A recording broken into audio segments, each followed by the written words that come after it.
Hi. Hello. How's everyone doing? Hi, Random Souls Gamer. Hi, Rune. Hi, Guacamole. Hi, Meat. Hi, Wander. Hello. Oh yeah, and Pokemon Sleep. Yeah, you're good. Just farming in DS3 since it's 2 a.m. Oh my God, shouldn't you be going to bed? I mean, I still appreciate you being here, but like, take care of yourself. Yeah, Pokemon Sleep. I do play Pokemon Sleep. I do like Pokemon Sleep. You love doing Alan lore? Good, because it's really funny. Hi, everyone. Hello. How are you doing? Well, as for me, I'm doing okay. Ariandel. No, that's not it. Here.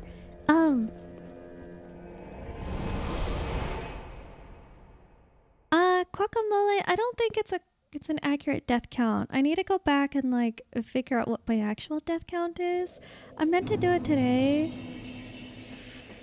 but I got really tired. I don't have a good excuse. I meant to do it today, but I got really tired. I got really tired. That's all I can say. I got really tired. And then I just laid in bed and I just did nothing all day. Oh shit.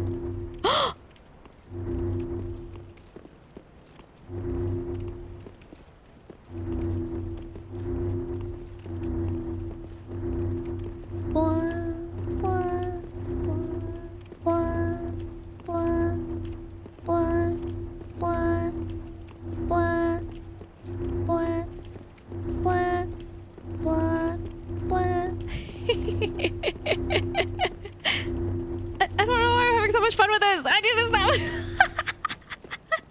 Okay, anyway, yeah, I just laid in bed. I was a useless sack of shit. A useless sack of tofu today. Large soul of an aimless soldier. Instead of getting any work done, I was like, yeah, it's the weekend. I have so much free time. I can like work on what I want to work on. There's like so many things I want to do. Here's like my checklist. And I didn't do any of it. Oh man! Can I admit something, guys? And I feel guilty for this. I didn't even want to stream. I don't feel good.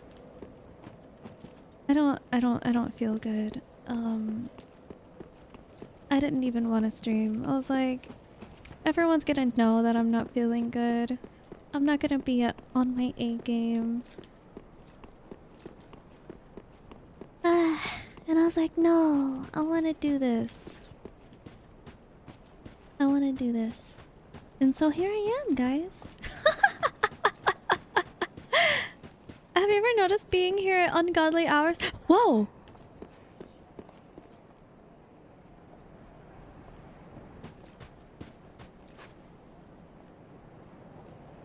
That fucking scared me.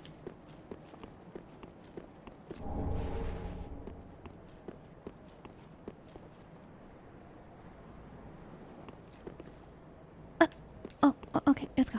I actually, Random Souls Gamer, I have noticed you being here at ungodly hours.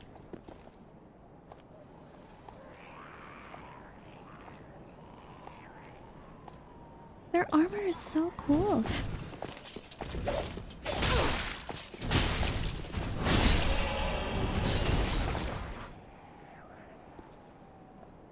Oh my god, I want that armor. Deaths? Several. Hi, Ice! Yeah, it's true. This is just true.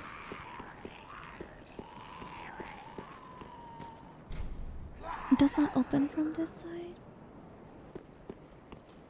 It's true. It's good to have lazy days from time to time. I agree, but like I'm happiest when like I'm productive. I'm happiest when I can like get stuff done. When I'm angry, I can like channel that anger into something productive. I don't know. I'm kind of annoyed. I'm kind of annoyed that I'm such a... I hear something.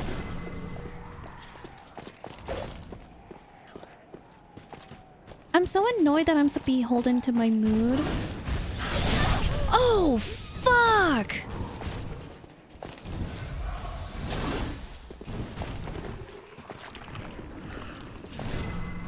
Oh my god, oh my god, oh my god.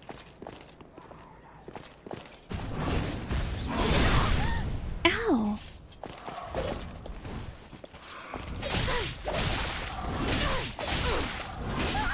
Oh my god! I'm just trying to download you, damn it!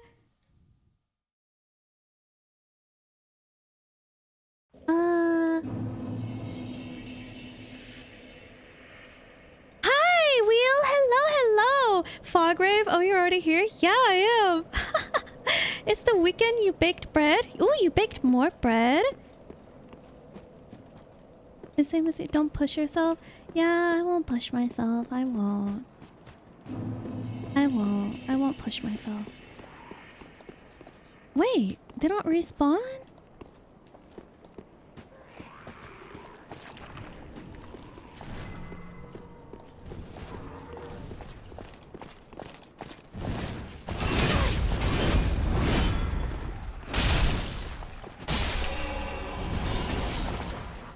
Whoa. Whew.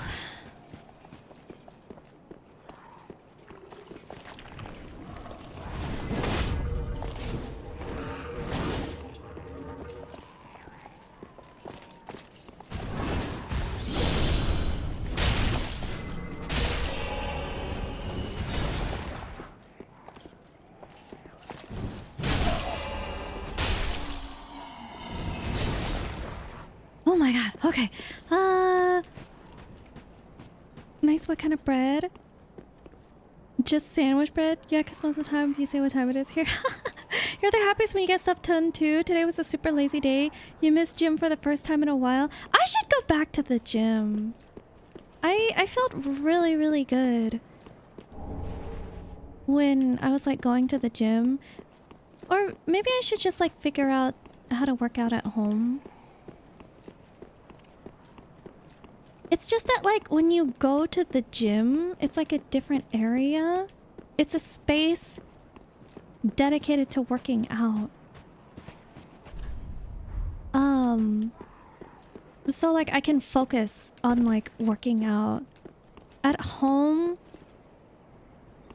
is like the place where I want to rest and relax, and so like I don't want to work out. I don't want to know what you do. I don't want to find out. Ow. Oh jeez. Oh jeez. Oh man. I should go back to the gym. It was really nice going to the gym. Oh god, I don't like the look of that.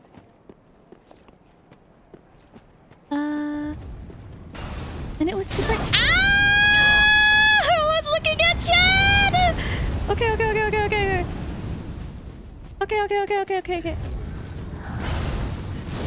Ah! Oh god!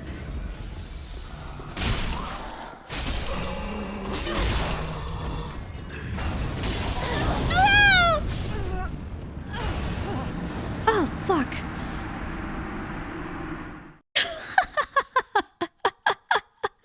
And it was nice with— Man, that's such a shame. Yeah, I unironically like touching grass, guys. Like going outside actually, it is actually so good for me. There— what the heck?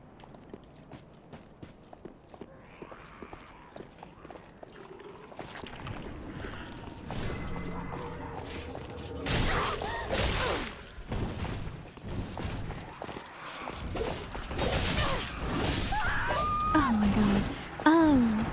There's a playground in my neighborhood with like a swing set. I really like using that swing set. I just like to I'll bring like I'll like have Spotify and like my headphones with me, and I'll just listen to music, and I'll like use the swing because I'm still because I'm short enough to use the swings because my feet don't touch the ground.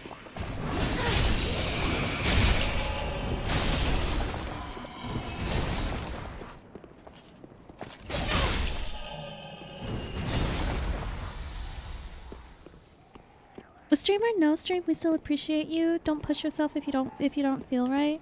Yeah, I appreciate that.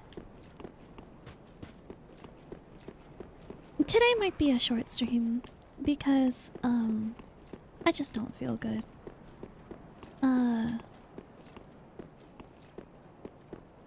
Yeah, I'm sorry. It just might be a short stream. We'll see.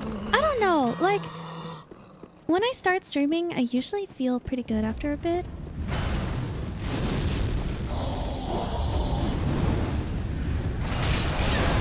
Oh fuck. Oh fuck. Oh god.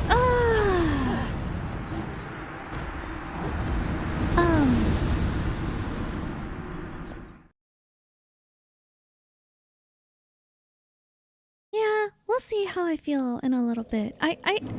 When I start streaming, I like start gaining energy, and then I like get into this momentum because I like streaming. I have a lot of fun. So maybe streaming is what I need to like lift my mood.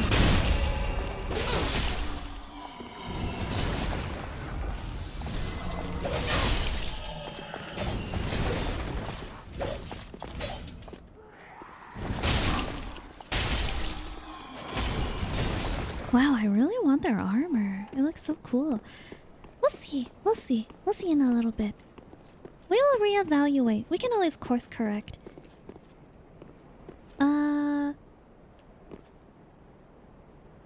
You may always do a short stream when you don't feel where you don't play anything. You can even react to some YouTube videos, but really just laugh a few times.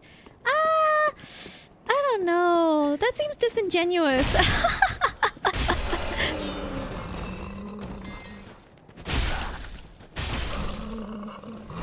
I don't know.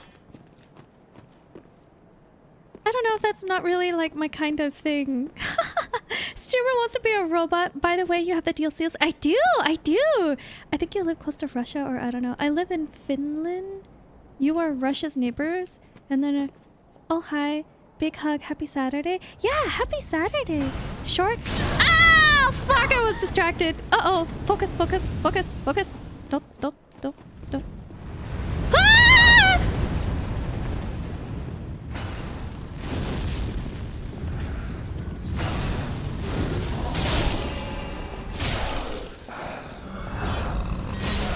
Stop.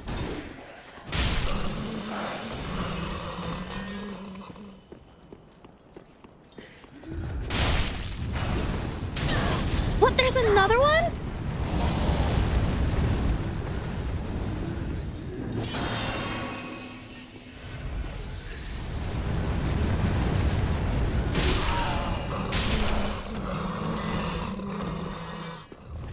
Motherfucker, wait till I get up there. Motherfucker, wait till I get up there. I'm coming for your ass. That's right. That's right. That's right, fucker. Fuck you. Large titanite shard. Whew, okay.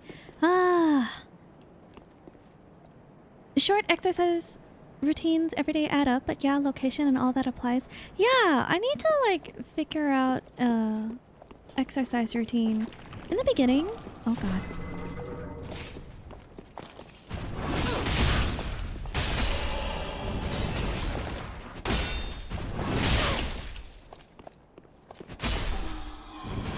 Ooh. Ooh. Yes. Pontiff Knight leggings? Oh, hell yeah! Oh, hell yeah! Wait. What's the rest of your armor look like? Oh, shit. I want that. Yeah! Oh my god, that armor looks so good. I want that. I don't think those guys like the gym. You don't think those guys like the gym? Streamer fights... Wait. Who? The fire dudes? Or the lackeys?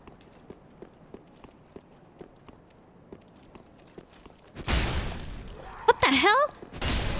There we go. Twinkling Titanite.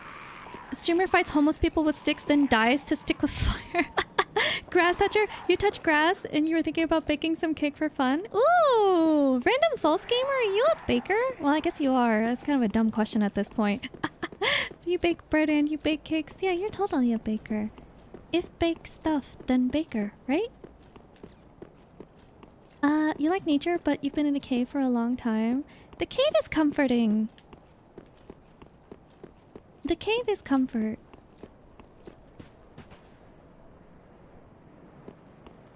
I also like the comfort of the cave.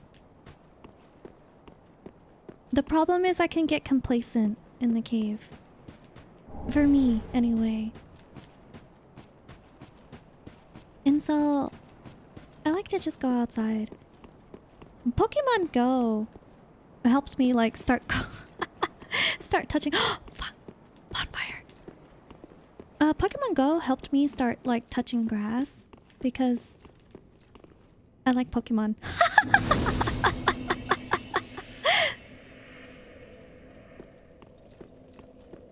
I need 20k souls. Proof of a Concord kept. What's that?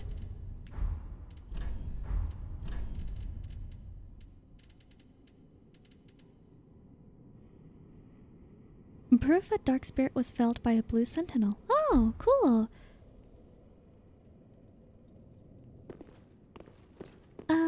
Everybody at the park like, oh, look at that small child having fun on the swings. I look like a small child. If I'm wearing, like, my baggy clothes, like comfort clothes, I I look like a small child. Roster of knights? What are these things? Check Dark Moon Knights?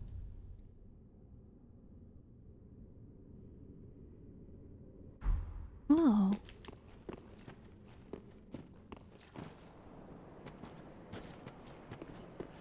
What is this place?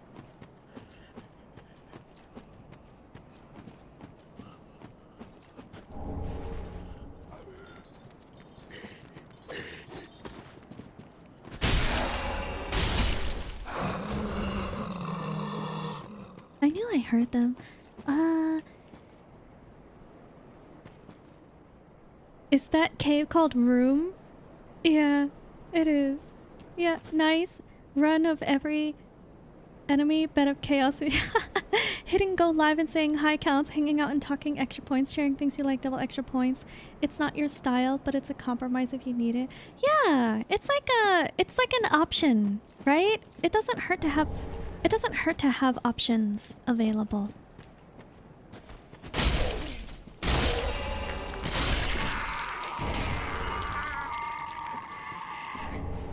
Undead bone shard. Try back? Man, I am not good at backstabbing.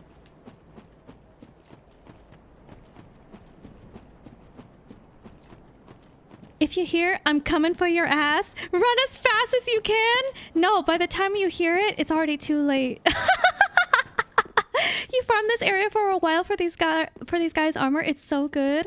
You could tell one fact about these Yeah! Yeah, random Souls gamer? Well, as long as it's not like spoilers. As long as it's not spoilers, I will allow it. Do you have any other hobbies or sports you do outside of being an epic gamer? I don't know, I don't have a lot of time in the day besides gaming.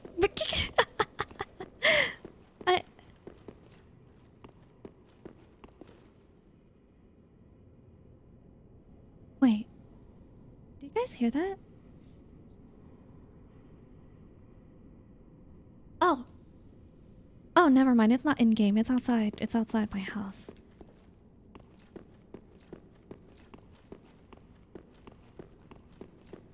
Okay, false alarm, everyone. We're all good.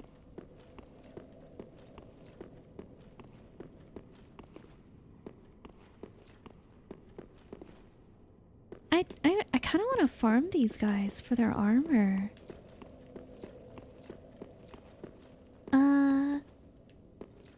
Do I have any other hobbies or sports? Hobbies or sports? Streaming takes a lot of time. I think streaming is like my current hobby. And that takes a lot of time.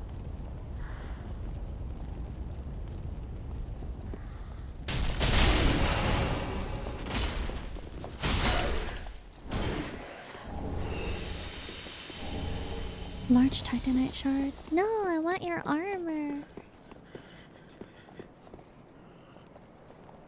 Do I want to open this?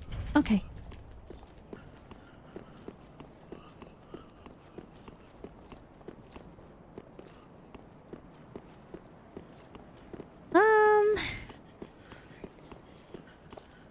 I don't know. I just really like...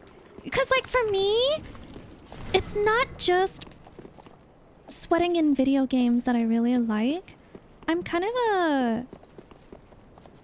a social gamer.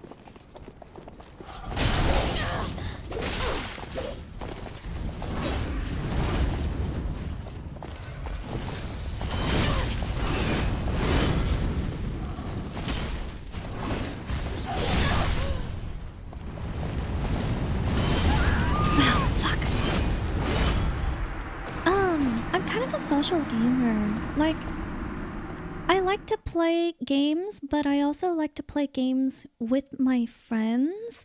We may not even be playing the same game together.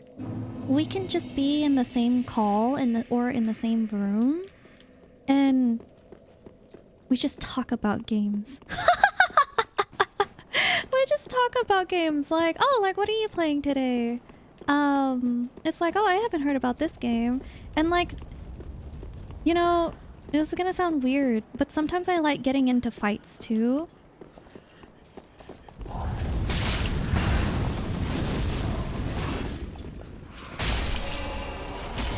Oh my god. No! My god, I got baited! I like to get into fights with my... Holy shit! Okay, motherfucker. I guess I'll kill you first.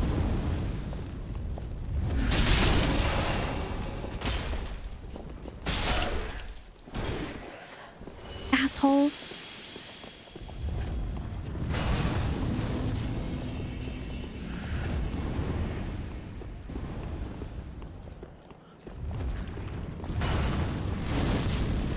I like getting into fights with my friends because... Not like actual fights, but like, wait, you like this game? Wait, you don't like this game? Why? I love this game. How can you hate this game? Tell me. Oh my god, oh my god, oh my god, oh my god, oh my god, oh my god. Why am I ugly?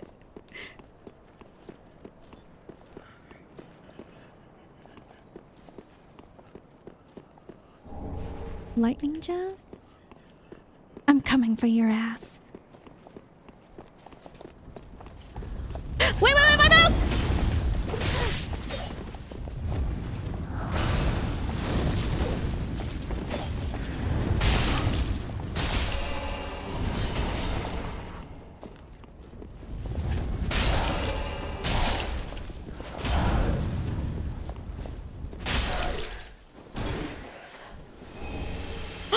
Immolation Tinder? What is that? Is that a weapon? No? No? No? A halberd? Hold on. I gotta see what this looks like.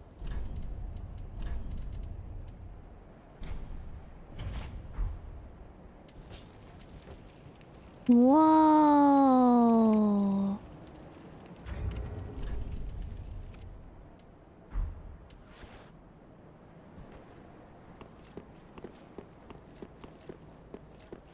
Well, yeah, sorry. Anyway, back to what I was saying. I like getting into fights with my friends. Like Breath of the Wild was like a really good example. When Breath of the Wild first came out, I was like, oh my god, I love this game. This is so amazing. It's so much fun. The world... Thank you, kind message. Magic clutch ring. Oh my god. Wait. I'm gonna upvote you.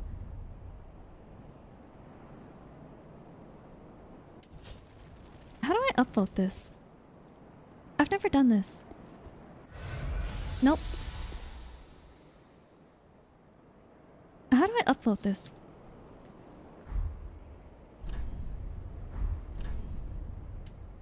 I don't know how to upvote this. I'm sorry. I don't know what the button is. I tried.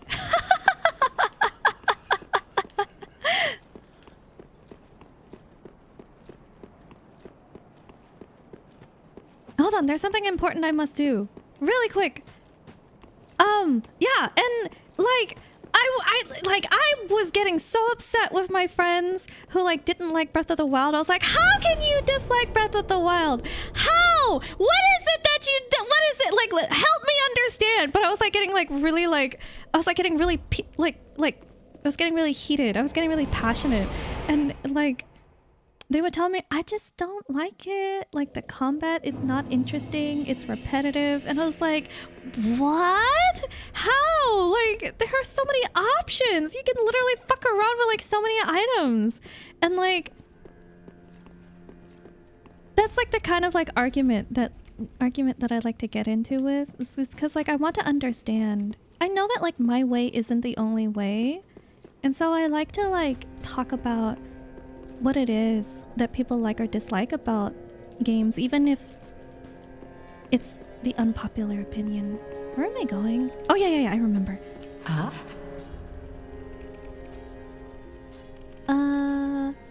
Fire dudes, they killed you when you talked about the gyms. Yeah, fuck the fire dudes.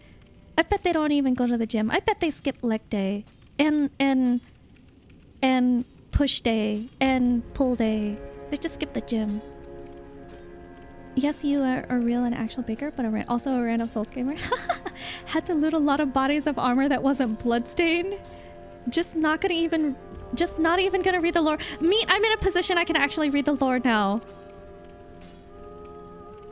Wait, did you mean the lore for the Pontiff stuff?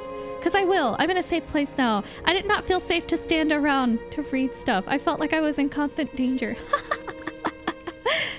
Those Pontiff Knights can drop their weapons. Oh, Meat is the only one that can speak Guacamole and the first one to react to Alan lore. No one tell her where she is. Quackashut? Quackashut? The vice president of the... Goomba stomped his ass. 8 out of 10 landing. You didn't one-hit kill him. I'm sorry to disappoint you, Bumblebee. I will do better. Alan is the only reason you were born. You envy me so much. You wish you had friends like that to play games with her just in the same call. Oh! But like, that's what communities are for, right? Communities are a lot of fun too. Most often... Okay, Wheel, thank you for stopping by. You have friends, but every time you make a call with them, it ends with them trying to kill each other. That's so funny. You like this thing, but I hate this thing. I hate this thing. I love that video. You dropped this queen. Damn, that thing is lit. The stick. Why do you hate the stick? Oh, I don't like the stick because like I don't have the stats to use it. I'll be honest. It's because I don't have the stats to use it. Wait, Sage's big hat?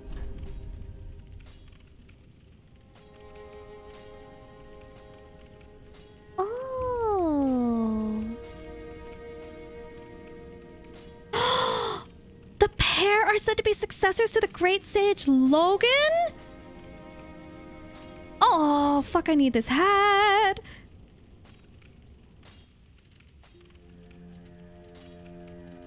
Wait. Hold on. There was something important I needed to buy.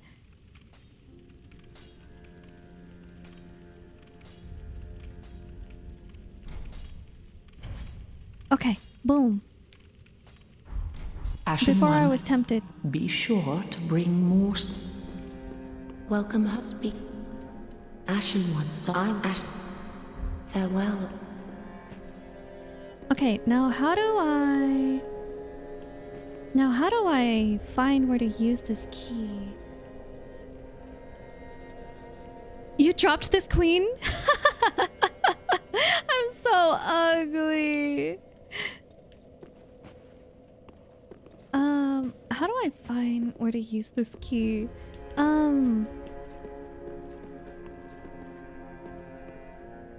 You can start a fight.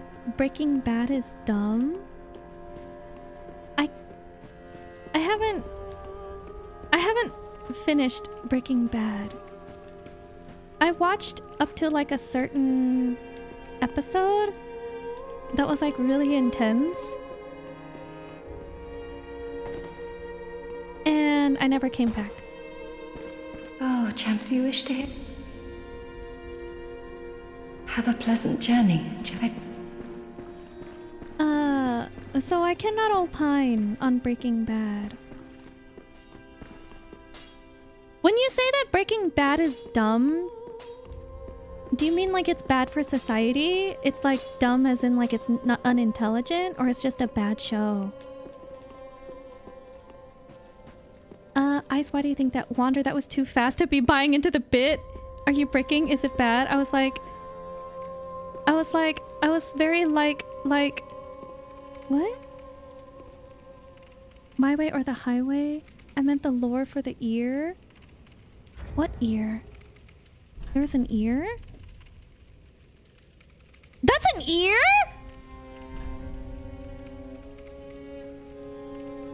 Oh my god, I didn't even notice. Blood-drained shrunken ear. Souvenir taken for subduing the guilty. The knights, called the Blades of the Dark Moon, punish the guilt-soaked offenders of the gods and take this as proof of their conquest. The earless corpses of the guilty will be left behind as a warning to others, inspiring both fear and respect for the gods. Such is the eternal mandate of the Dark Sun. Oh my god.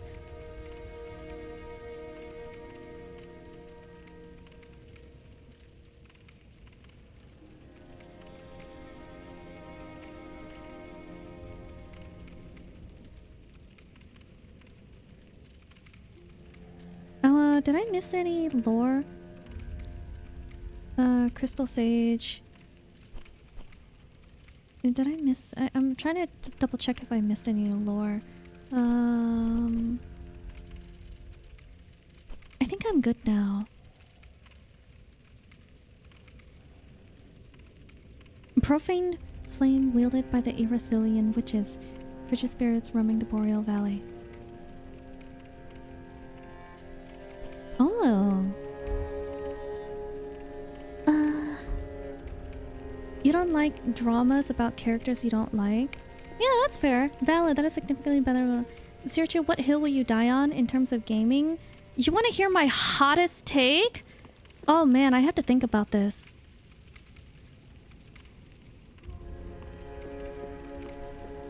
Oh man. This is probably not that hot of a take. This might be lukewarm at best.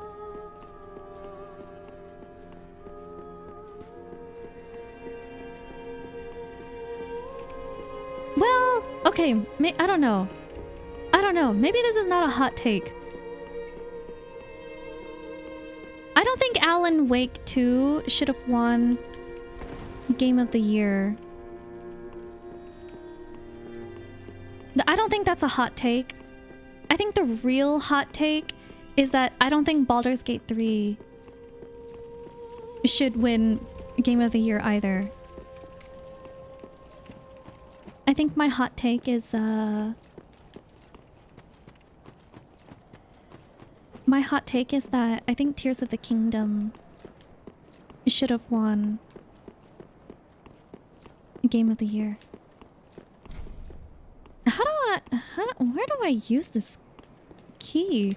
It said, okay, hold on. It said, key to the dilapidated tower behind the shrine. Isn't that where I am?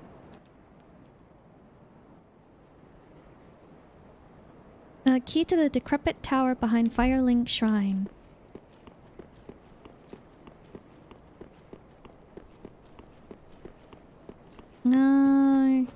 That means it has to be somewhere around here, right? Let me see.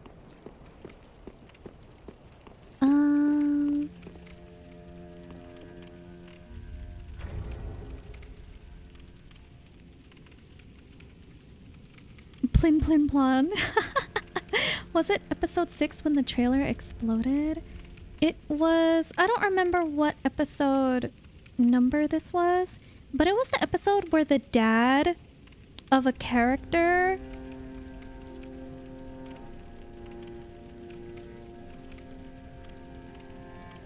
did something.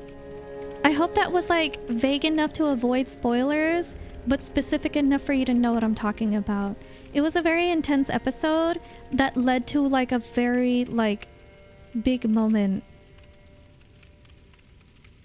And it was very, the build up and the tension was like really good. It was a really good moment. Like, I'm not saying it was bad. It's just that I'm I'm so sensitive, and like it kind of like stuck with me, and like I had a hard time dealing with it. And I just never went back. I just never went back afterwards. After that episode. Oh, is this it?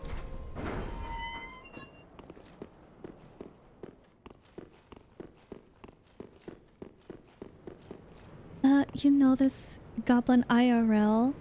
No, he doesn't actually. We've known each other for a while, but we actually don't know each other IRL. Whoa. Having so much fun, you've been killing the same dude for 4 hours? I don't know if that was sarcasm or if that was like genuine, like I'm having a great time.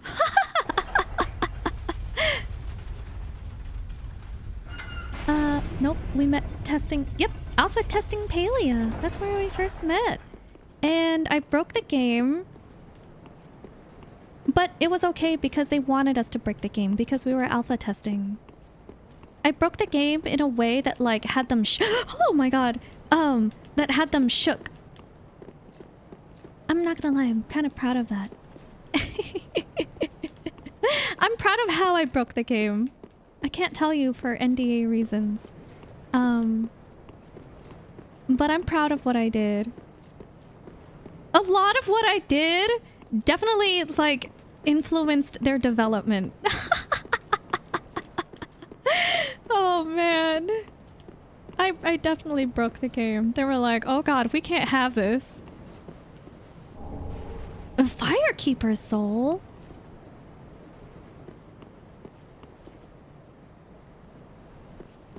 Is that it? Okay, hold on.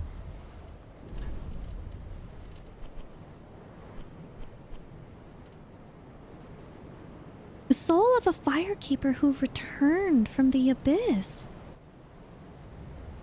This Firekeeper preserves the bonfire and serves as champion.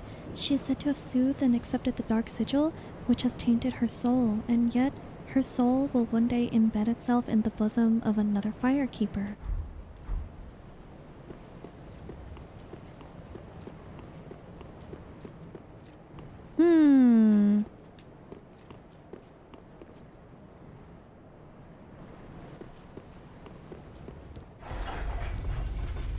I wonder, can I give this to...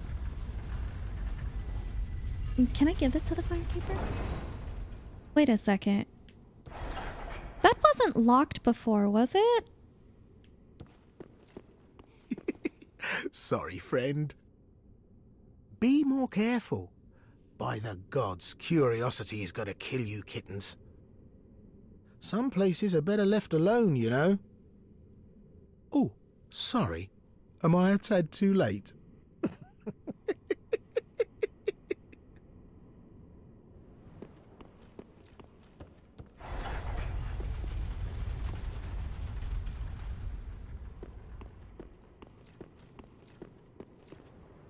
Have no fear.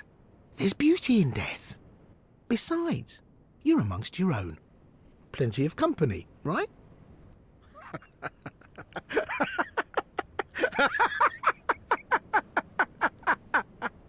Is this who I think it is? Wait till I get out there, I will fucking kill you. No matter. I'll look after things. By stripping every last trinket off your corpse, you're gonna make some lucky customer very happy. Oh, no matter. You're gonna make some...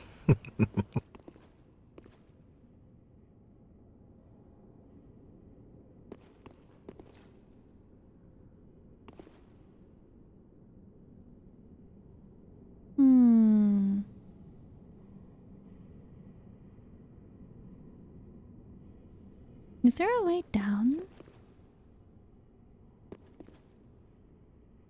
This kind of looks like the way down.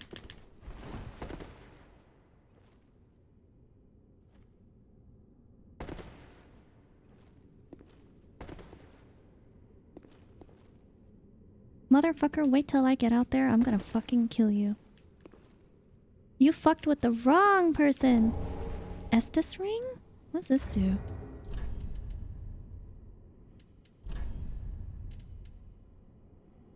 Yeah, sure, okay. That sounds good.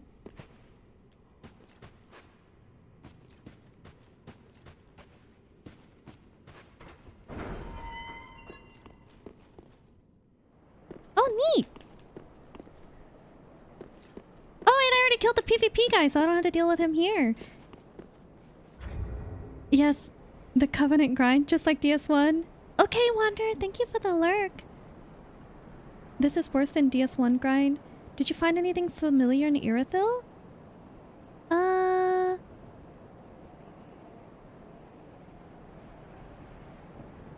Did you find anything? I don't think so. Oh no, unfriended, gonna cry. I'm not a BG. No, don't get me wrong. I'm I'm not a Baldur's Gate 3 hater. I actually loved Baldur's Gate 3. I have like hundreds of hours. I have hundreds of hours in Baldur's Gate 3. I loved the game. I just don't think it I don't think it deserved Game of the Year. I don't think Alan Wake deserved Game of the Year. I think it's funny that like no one disagreed with me on that point. Literally when they announced it, I was like, "Huh? What? What game did you just say?" Oh, you're alive. Now, hold your horses. Let's have a nice talk about this. I'll come clean. I did you wrong. You get these urges. You know what I mean. You're alive. Oh, fantastic. A wily second chance. Oh, I knew you'd done. The heart of a lion.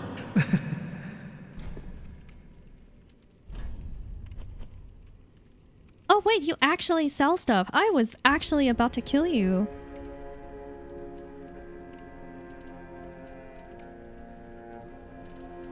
Well, since you sell stuff, I guess I won't kill you. Oh, including overpriced embers? Wow. We're just a couple of hours.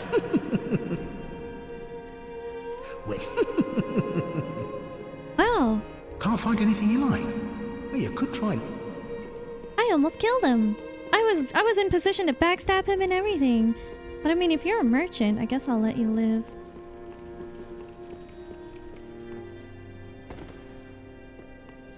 Welcome home, Asher. Speak thine. Ashen One, this is much like what lies within me. Then let it find its own place within my bosom. She will understand. We are both firekeepers after all. Forgive me, sister. May the flames guide thy way. What?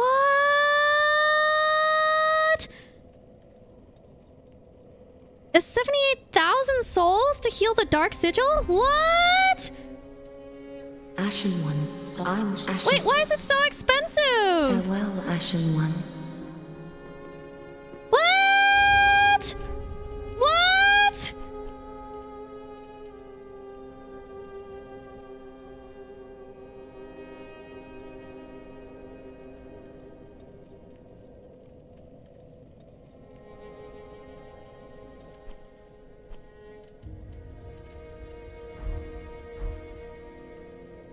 Why is it so expensive? Welcome, husband. I just don't want to be ugly. Farewell, Ashen What One. the fuck? Oh my god. She is a beach. Yeah, I'm a Baldur's Gate 3 enjoyer. Like, I'm obsessed with the music. I sing the songs like all the time. Like down down down by the river, the down down down by the river. That one, and what's the other one called? Oh, sing a song of Balduran, who founded Baldur's Gate. And then there's like an Act 3 song, which I cannot talk about because it's spoilers. And like this one, it's like really near and dear to my heart. I'm like, I don't want to talk about it because like it's such massive spoilers, but there is a song in Act 3 that like I am like obsessed with. It's so fucking cool. It's so thematic. I love it so much. I also sing that one a lot. I fucking love Baldur's Gate 3. Ah, a sweet fragrance. How this can take heed.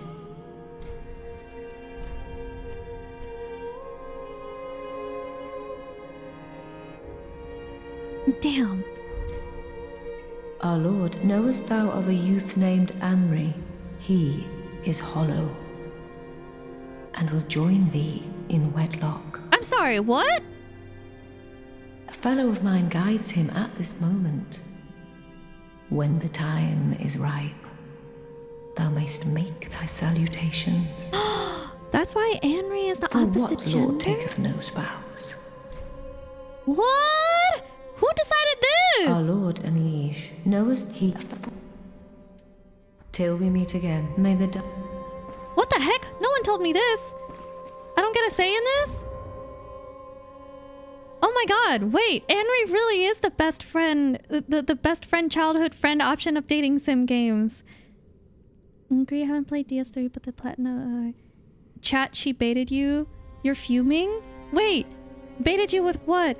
BG3 is such a work of art, made with so much love, the VAs, everyone poured their heart into it, it's such a victory to have them win everything. Lyrian deserves the massive W that BG3 was, they worked so hard to make it good. The reason why Alan's Suchu is because Suchu didn't like... No! You do have opinions on its effect culturally, but dumb was chosen as a fighting word to be diplomatic. You know a terrible amount of real life info and oh... I think Breaking Bad was... Me having fun was sarcasm and genuine at the same time. You felt that gasp at almost falling off the wall? You're so... You know this firekeeper? You saved her?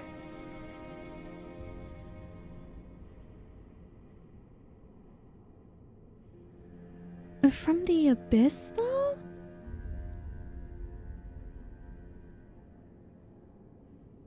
Was it the one that, like...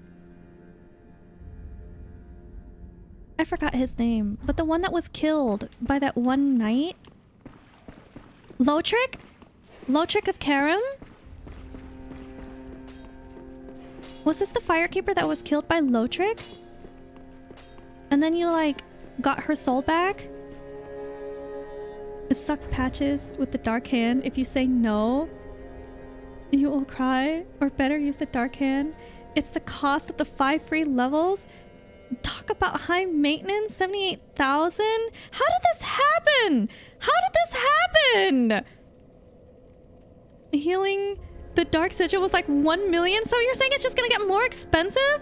Time to disappear?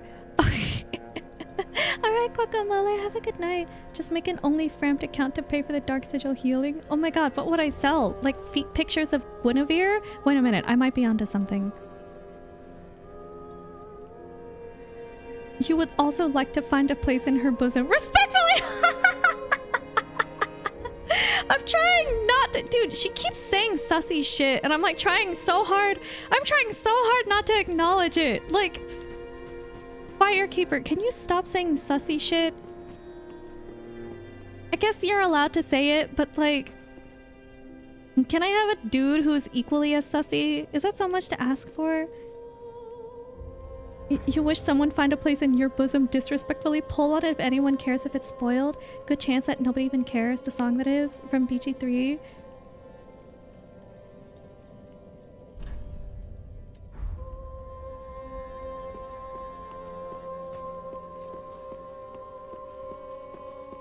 Part of the song is called The Final Act.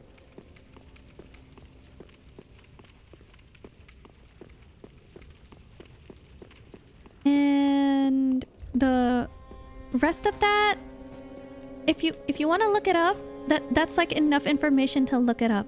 Or you know what song I'm talking about. You either know the song that I'm talking about, or you have enough information to look it up. And it's also vague enough that, like, I have avoided spoilers.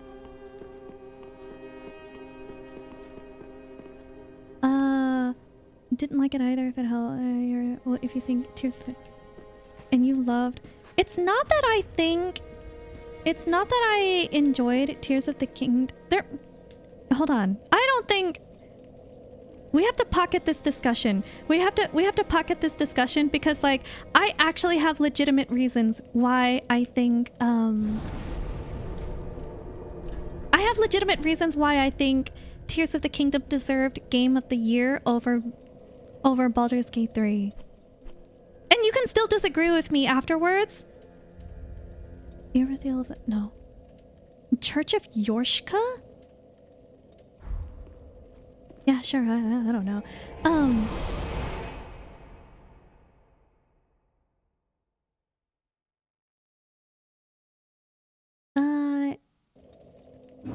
Well, it's almost 3 a.m. Oh no.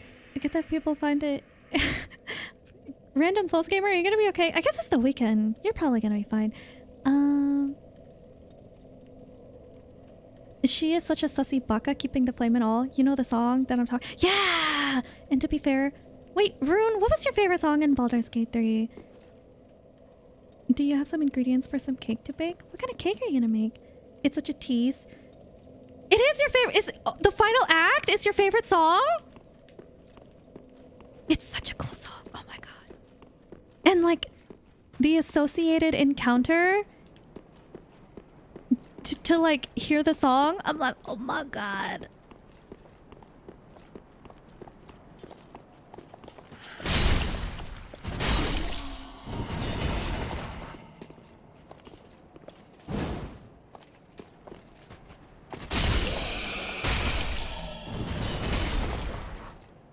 Woo! Okay.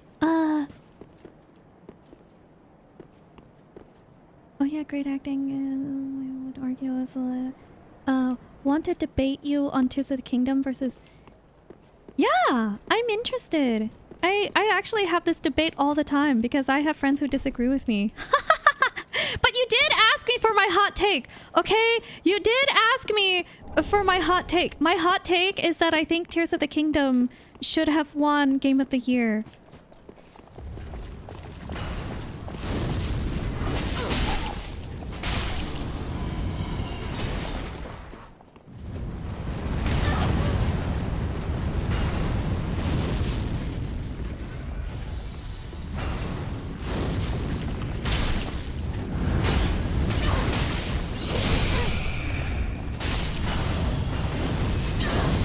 Oh my god, what? Oh, there was a second one.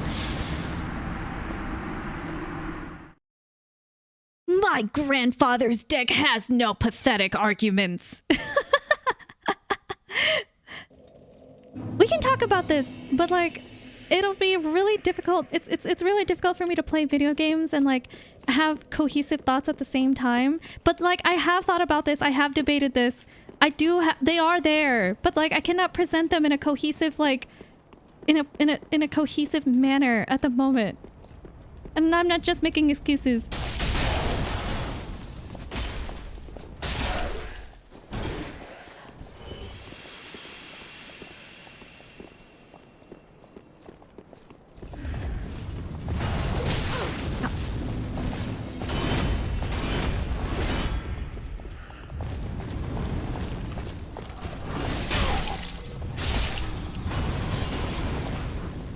There's nothing here?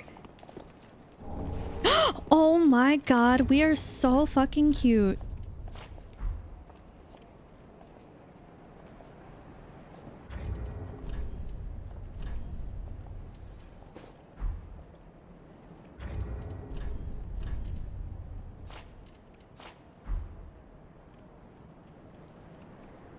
Well, at least my armor does.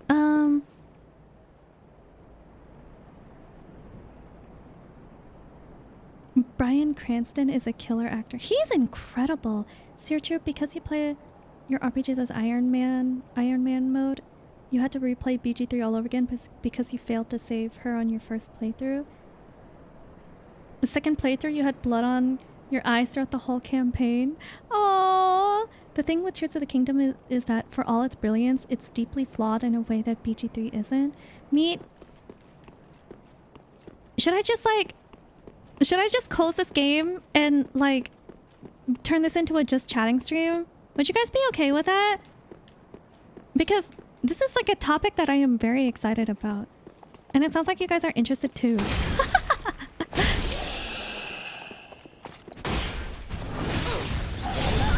Ah, fuck.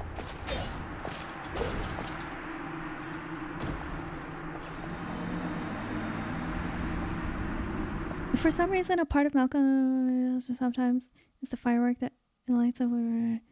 Did your internet just hitch really hard, streamer? I don't know, did it? What happened?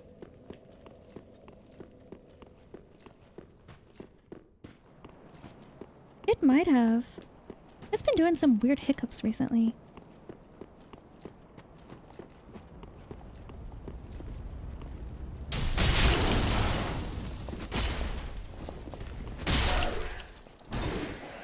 Where did I drop my souls?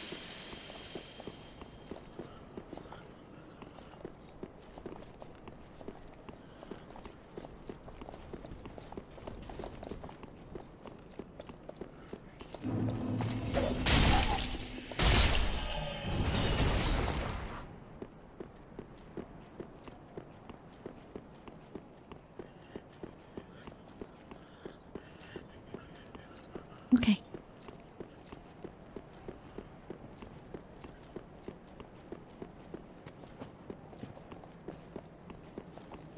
We're gonna get back to the bonfire. Okay, here it is.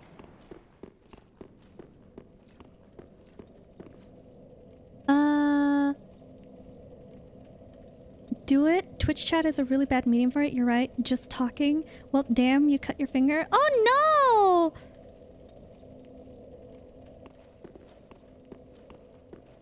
I hope you can. I hope you have first aid. I hope you're okay. Are you okay? You want to hear it? Raw suture arguments focus on killing Pontiff Knights. Here's something spicy for you.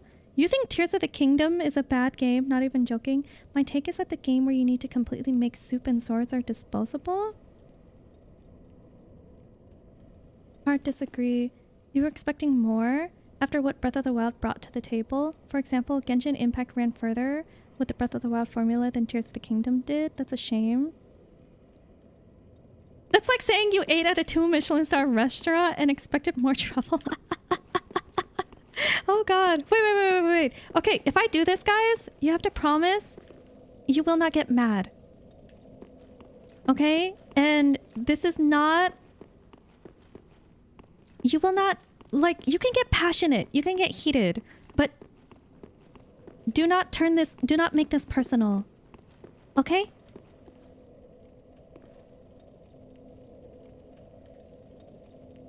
Okay.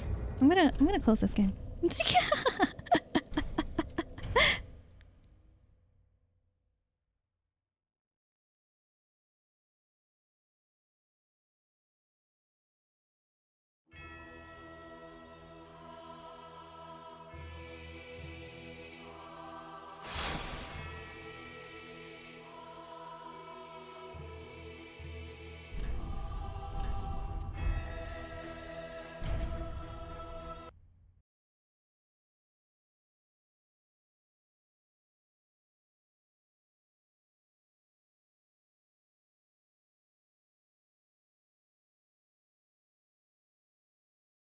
Okay.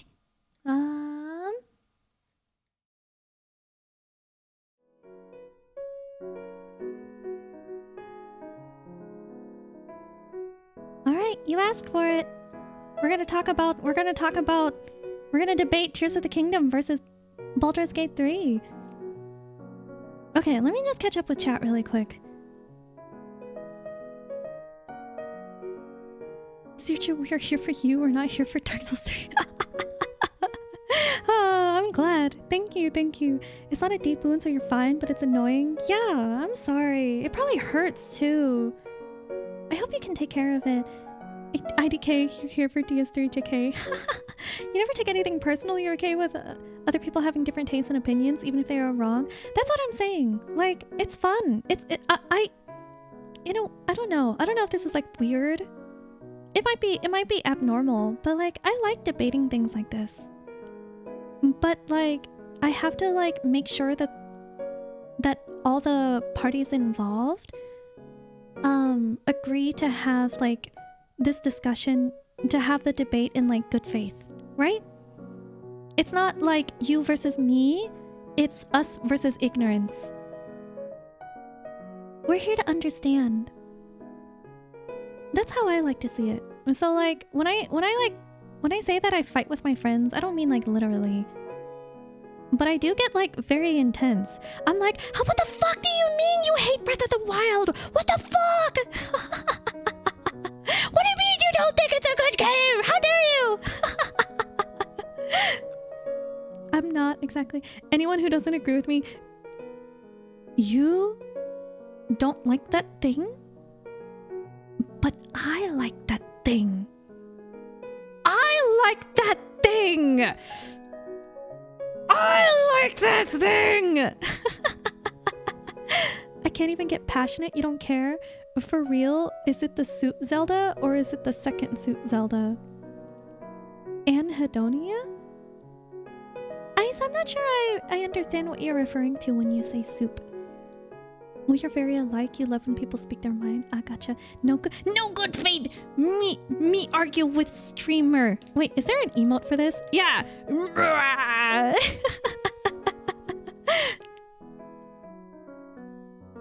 I can trust a person that is open with their opinions, but you're wary with people that don't say them. Okay, we're doing this. I just wanted us to be on the same page that, like, no matter how excited we get, okay? It's not personal. We're debating ideas, not the person. As soon as like anything becomes ad hominem, I'm gonna like put my foot down. Okay? I have a gavel ready. Like don't make me use the gavel. No ad hominem. Okay? I can trust. I embody the spirit of prosody in that video. All your waifus are trash. Katu, no, you're trash. Okay, that's the one ad hominem. Okay, that's it. Okay, we're done.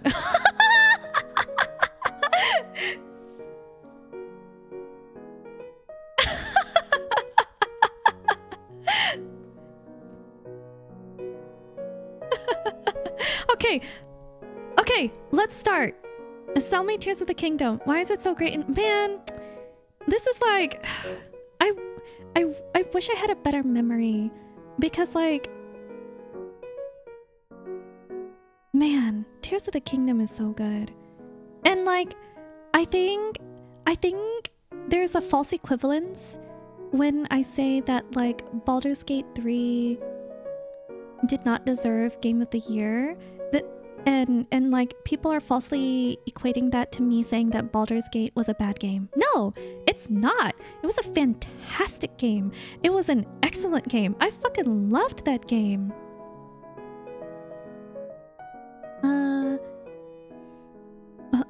Ice is referring to the fact that you have to cook food in Tears of the Kingdom all the time. Or just don't get hit.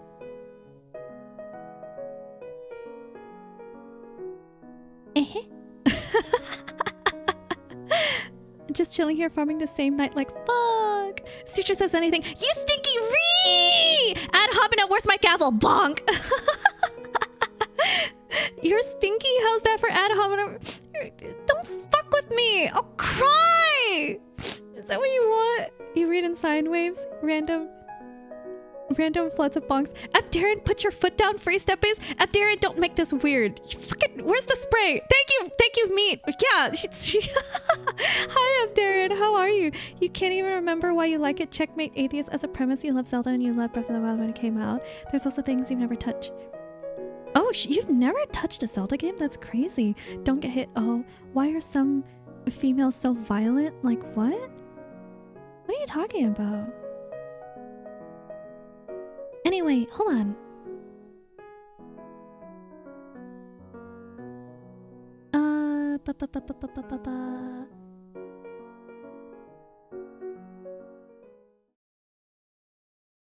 Oops. No. Okay. You've been good. You good. Been listening in, but sometimes you have to unlurk to say what needs to be said. This is true. This is fair. You know what? Understood, Abderran. Thank you for the lurk.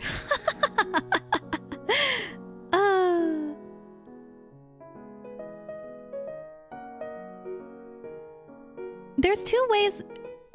I'm organizing my thought, Rune. I'm organizing my thoughts. So there's two ways of looking at this argument, right?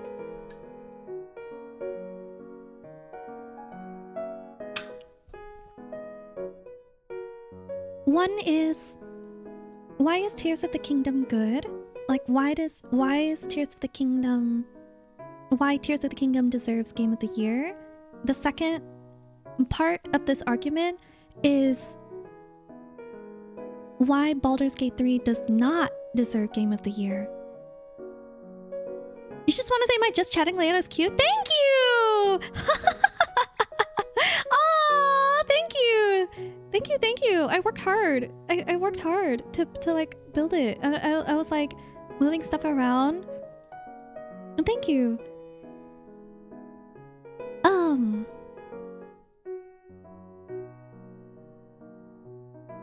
Tofu Talk overlay. Play Baldur's Gate 3.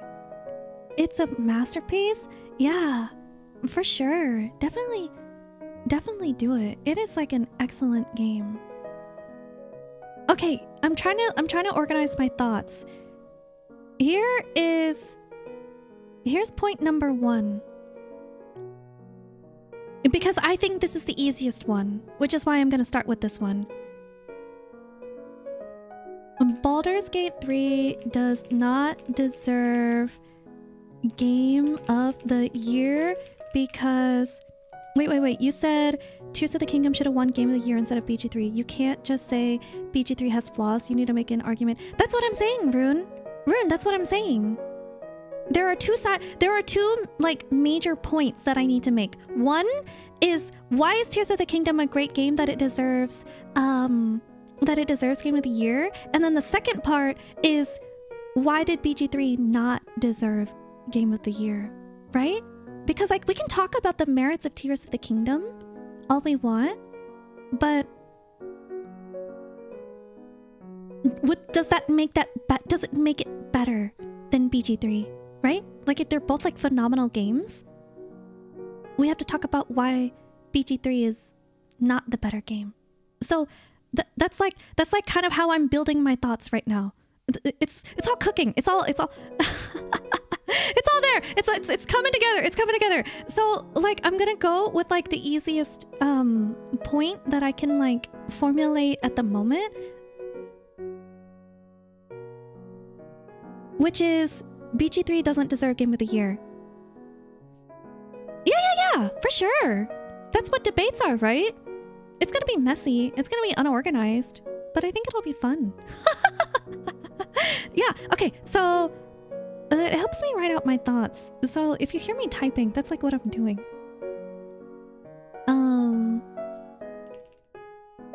Like I have a little notepad here. BG3 does not deserve Game of the Year. Why is Tears of the Kingdom the Game of the Year? Okay. BG3 does not deserve Game of the Year because I do not think it did anything innovative with its game design nor systems. That is my biggest beef with Baldur's Gate 3. Larian Studios, yeah, and Tears of the Kingdom did. You're gonna be like, what the fuck, you're crazy, it's literally the same system. So I'm gonna write that down. Tears of the Kingdom did innovate. I'll get to that. I'll get to that later. I'm writing it down so that I know, so I remember to talk about it.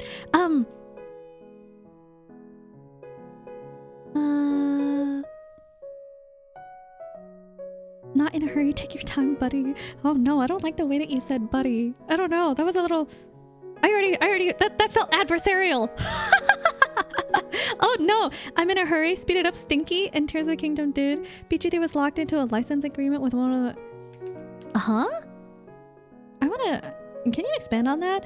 So here's my thoughts. Here's my argument.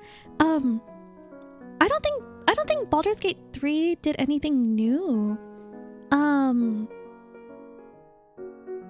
If you played Divinity Original Sin 2, also an excellent game. I am not hating on Divinity Original Sin 2. Okay, Random Souls Gamer, good night. Thank you for stopping by. Yeah, sorry if you wanted like Dark Souls content. I guess we're we're swapping to just chatting now.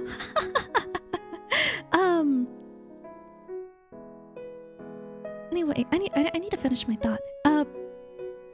I don't think Baldur's Gate 3 did anything innovative with its game design nor systems. If you played Divinity Original Sin 2,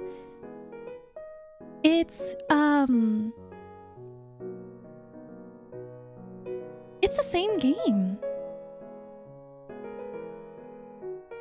Like, it's the same system. I think, like, I don't want to be disingenuous and say, like, it wasn't a lot of work. It wasn't a lot of work to, like, fine-tune anything. But the combat, like, because, like, it was, like, a fundamentally different... It had different rules, but the system was, like, largely the same. Combat was, like, very similar. And combat is, like, where most of the... Like, combat and exploration is where most of the, I guess, like, gameplay design comes from. I don't want to minimize the technical effort it took to make Baldur's Gate 3. That's not my argument here. My argument is that I don't think the design was new. It was not innovative. If anything, it's even more archaic than Divinity Original Sin 2. Because it was doing a lot of borrowing from D&D.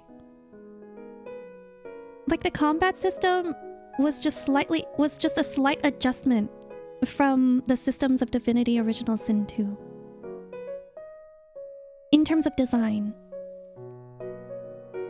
I do not wish to minimize, like, the technical efforts it took to build Baldur's Gate 3. Like, the passion. Yes, I will not deny the passion of, like, all of the people involved in making Baldur's Gate 3. The voice acting, the staff, the developers, marketing. I'll acknowledge it. But I don't think Baldur's Gate 3 did anything new. I think Baldur's Gate 3, can I just call it BG3? I think the main draw of BG3 is its narrative. It had an extremely powerful narrative. Like, the writing was really good. Really, really good. And it's really good. It's really cool to see a narrative-driven game like Baldur's Gate 3 exist in a world of microtransactions and gacha games. No, Rune, I think you have to resend it because I didn't see it.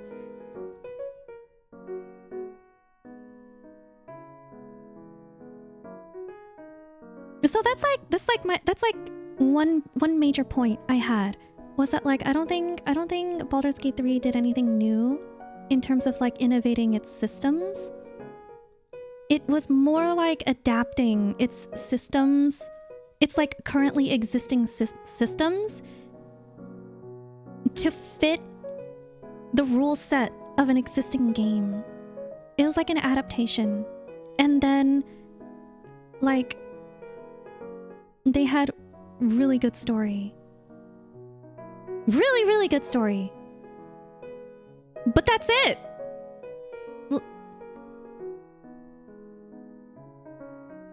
Your argument hinges on the premise that innovation is the most important factor on a game.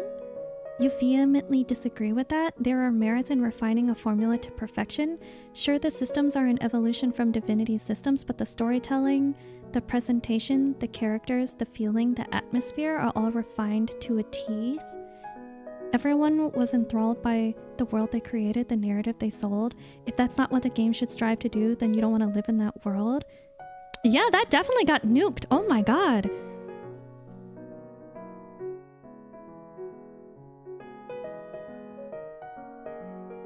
If we take away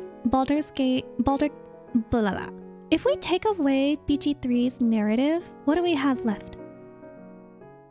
I mean that, like, genuinely. Like, what do we have left? If we took away the story, What would we have left? A phenomenal CRPG?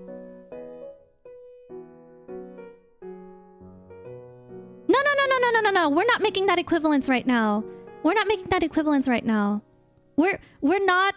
even talking about Tears of the Kingdom right now. We're not talking about Breath of the Wild right now. We are literally just focusing on...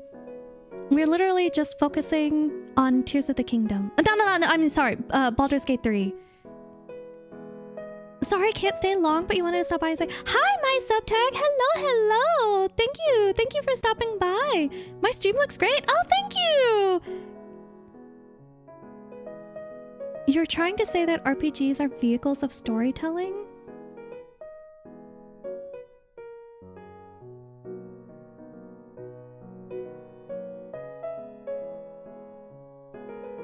You didn't answer my question.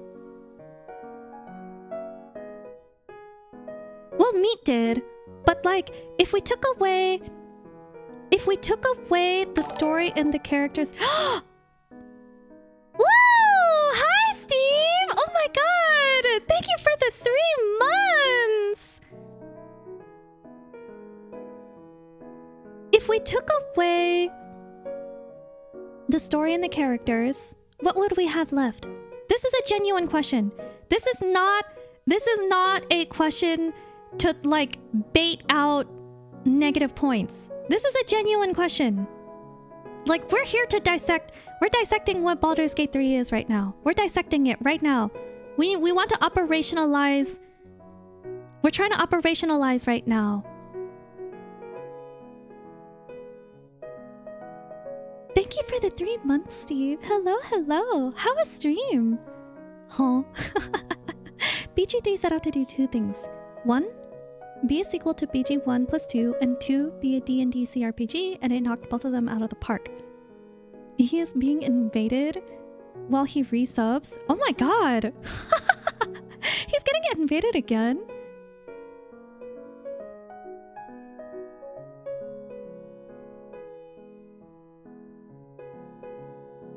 If you take Harry Potter away from the Harry Potter movies... No, that's a false equivalence. No, Rune, I disagree. That's a false equivalence. Because Baldur's Gate 3 is a game. Yeah, Ice agrees with me. Like, that's a false equivalence. The movies and the books are literally telling you a story. Baldur's Gate 3, if we don't consider it a game, it's at the very least interactive media, right? But the game is there to tell a story. So your argument, I'm trying to understand your argument here, and you can correct me if I'm wrong. You're saying the story alone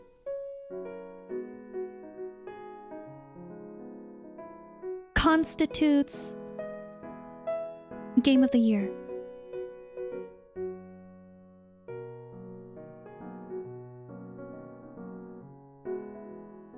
Are you saying that there's no game underneath the story?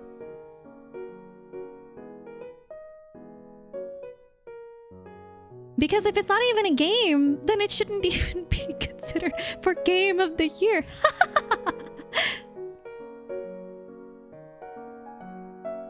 Your argument is we cannot dissociate the story from the other elements of the game because the gameplay and the systems are there to complement the storytelling.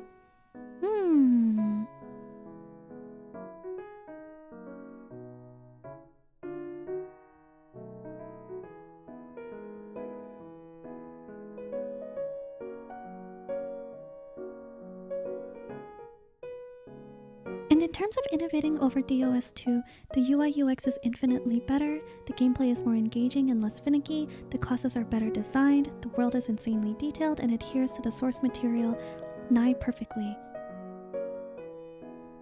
Literally on the same page. Argument laughs at visual novels. My subtag. My subtag, would you consider visual novels a game? Would you consider them games? If Baldur's Gate 3 was a visual novel... No, that's not fair. That's not a fair argument.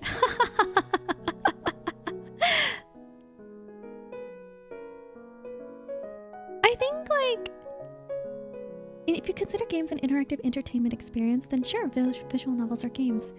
You think they can be games depending on how interactive they are?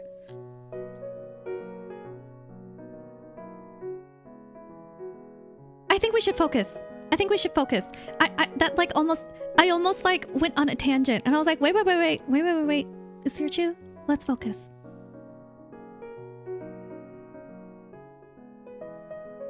Yeah, focus on your massive argument, Stinky. Okay, hold on. There was something that you said before.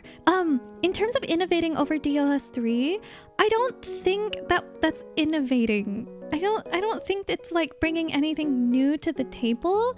It's just refining and like building upon something that's already existing. That's my argument. Is that like it's still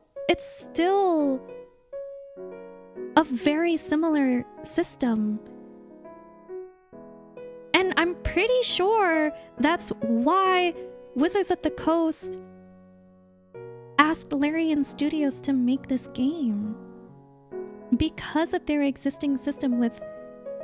because of their experience with DOS 2. I don't think they did anything innovative. And now you're probably thinking like, Sirchu, you're fucking stupid. You're literally saying this shit about BG3, but like, what about Tears of the Kingdom? It's literally the same. It's literally the same system as Breath of the Wild. Actually, I argue that it's not. My argument is that it's not. Can you build a motherfucking F-150, like a Ford F-150 in Breath of the Wild? No.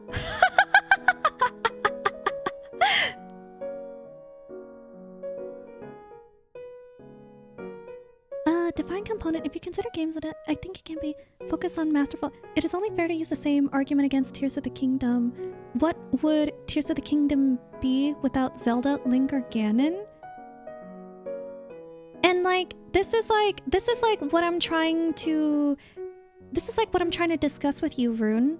We're trying to like operationalize the components of BG3 and Tears of the Kingdom. And like, BG3...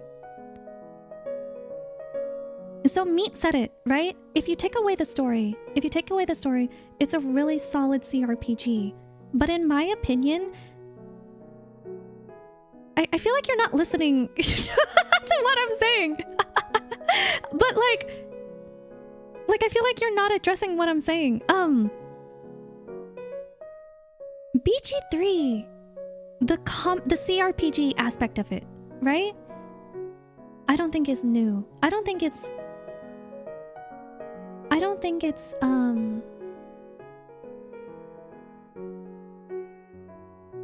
technically different from DOS 2.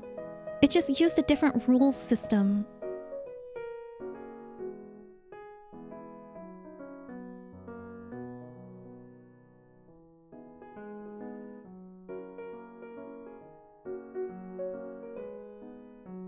Because here's my thing.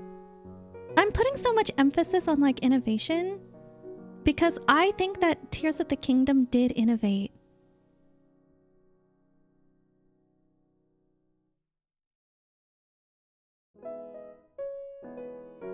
I do think that Tears of the Kingdom did innovate upon like the foundations that was built in Breath of the Wild.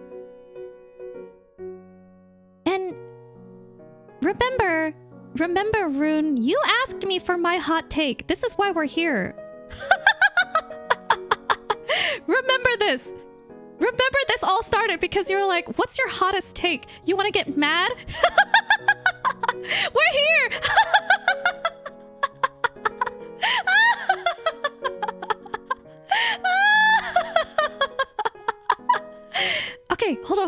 focus. Maybe I should hold on. Where are my notes? Okay. So back to the thing. Okay, back to the thing. BG3. So why am I putting so much emphasis on okay. Oh, you're gonna leave. Oh, you're not leaving. Oh, you were just kidding. Okay. You don't really think it did?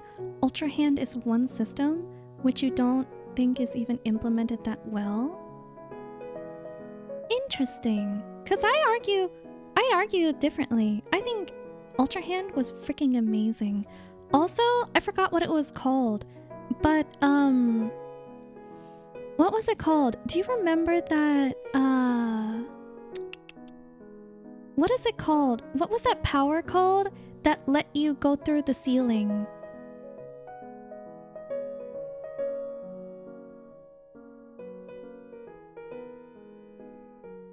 You don't really think it did, Ultra Hand as well? She's lost it, otherwise the formula is identical? I disagree, Meat. And like, I'm surprised that you of all people did not appreciate the environment that was built to allow you to experience the powers. Because I thought you of all people would like appreciate the environment that was like created for Tears of the Kingdom. That laugh? Machine whirring noises? Hold on, can I do it? Let me get some water. Let me get some water before I try it, before I hurt myself.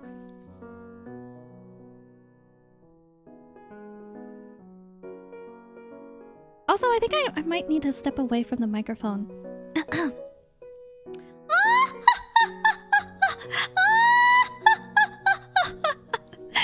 Monka W? Wait a minute, what did you just clip? What did you just clip?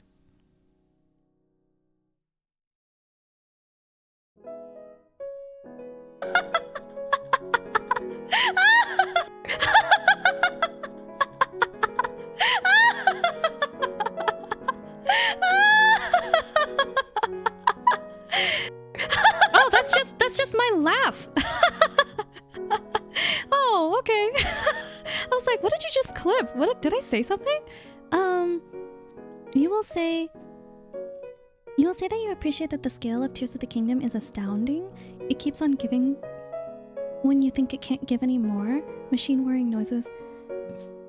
You think the environment of Tears of the Kingdom is its biggest strength, but you also think that is one of BG3's primary strengths. Meat, can I ask you something? And like, this is a genuine question. You beat BG3, right?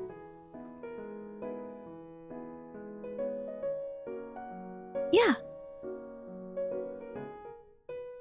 I think Act 1 was fucking phenomenal. Act 1 was amazing. You do gotta get studying for the finals. Okay, thank you, my subtag. You're gonna lurk? Oh, okay, thank you for the lurk. Act 1 was fucking phenomenal. If Act 1, I think, was like perfect. I don't use that lightly. I don't use the word perfect lightly, but I do think Act 1 was immaculate.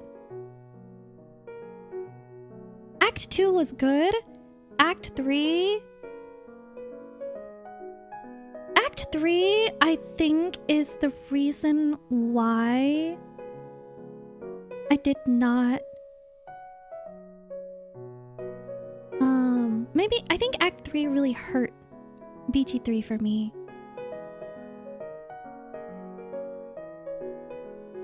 Oh yeah, Meat, that's also valid. Act 3 also had a lot of technical performance issues too. There were like some performance issues when I got to Act 3. For example, and the devs acknowledged this. I didn't know what was happening. That's probably because, Meat, you are not a fucking deviant. You're not a fucking deviant like me. There was a bug where if you stole something, I'm trying to remember. I might be like butchering it, but like there was a bug where if you stole something out of sight of an NPC, there would be like a system, like the system would remember that act of thievery, and it would do a check every now and then for that act of thievery. Now, you're probably wondering, okay, sure, great, why is that a problem? This sounds normal.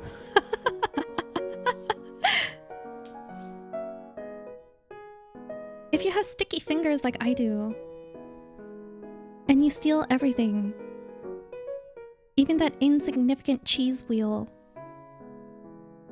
out of every single location possible, the system remembers that. The system remembers every single time you stole something, and will constantly do a check to see if an NPC will respond to that act of thievery. And so it's not an issue early on in Act 1, but by the time you get to Act 3, your file memory is like so bloated with all of these acts of like thievery that the game is like that the game is like still trying to juggle like judging you for all of these acts of thievery that you've done. And I stole a lot, okay? In BG3, I stole everything because I never knew when I was gonna need this later, when I could like sell this shit to somebody. And like it actually broke Act 3 for me. Like I could not play the game because I couldn't move.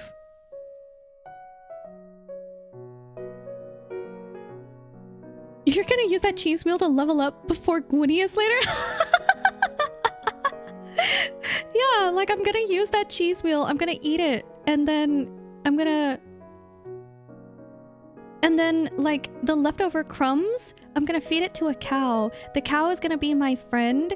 The cow, now that it's my friend, is gonna tell the other cows that I'm cool. And when I encounter the farmer later on, while the farmer is having a kerfuffle with the tax collector, and the farmer like shoots the tax collector, he's about to shoot me and then realizes like, wait a minute, you're the one who is nice to my cow.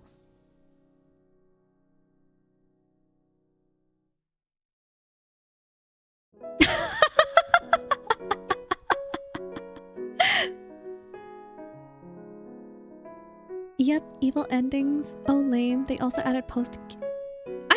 I've beaten BG3. Yeah, don't get me wrong, but it was extremely painful. IDK, what to tell you about the stealing bug? You're a deviant and the worst of society, and the game punished me for it. Yeah, I know. This is like karma on like an extra meta. This is karma on a meta level. This is like some Undertale meta narrative shit for how much shit I stole.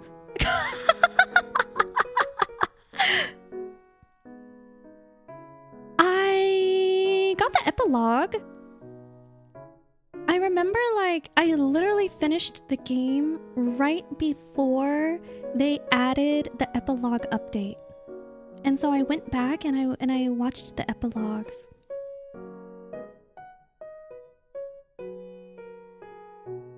I did not...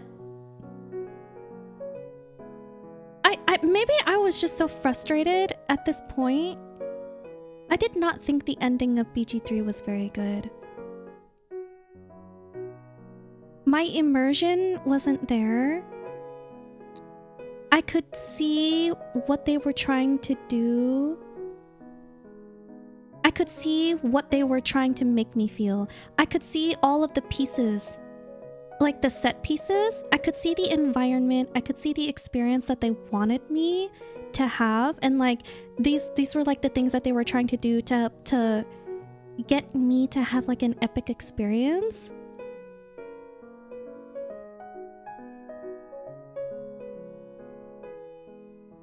And I think it fell flat.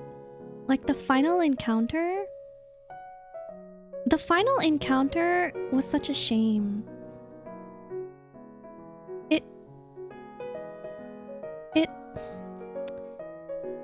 I think they wanted it to be a power of friendship.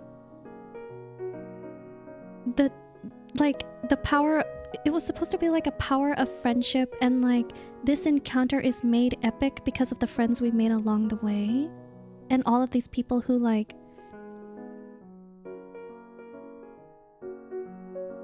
came and like vowed to be with you in the final showdown.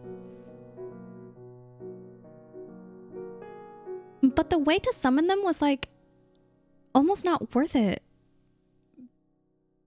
Because of, I don't know, because of the way that the encounter was presented. You're missing out on some cool scenes then. IDK, what to tell you about the stealing bug? You're a deviant and the worst of society, and the game punished me for it? Yeah, I know. Isn't that some like Undertale meta-narrative karmic bullshit? I think it was funny. And like through sheer spite and stubbornness, I still got through it. I still got through the game. But like it was so painful. My game would crash, I shit you not, like every 30 minutes. That's how bad the performance was. It wasn't even a matter of like lagginess or framiness. My game would legit crash. I had to do the same fight like 5 times.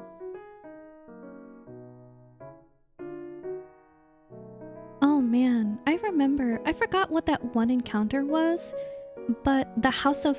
Was it the House of Healing? I did a massive AoE and it crashed my game. And I had to redo it like 5 times. And I was like getting so tilted. House of Hope? No, not the House of Hope. Definitely not the House of Hope. House of Hope was fucking awesome. I'm pretty sure it was called the House of Healing.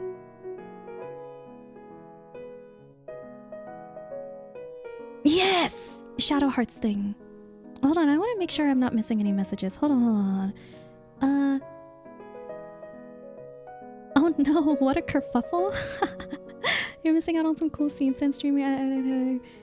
When did you beat the game? Oh, yeah, I think I answered this. Let me know if I didn't, though. Upsetting Society chat had no such issues. Only ever watched people play it, so you're a fan of the silliest choices being taken every time. Yeah, I was definitely that person that was like... I wonder what would happen if I picked this choice. Because in character, I would pick this one. But this one stands out so much that like, would the devs? Would they dare? Would the devs dare? Would they dare?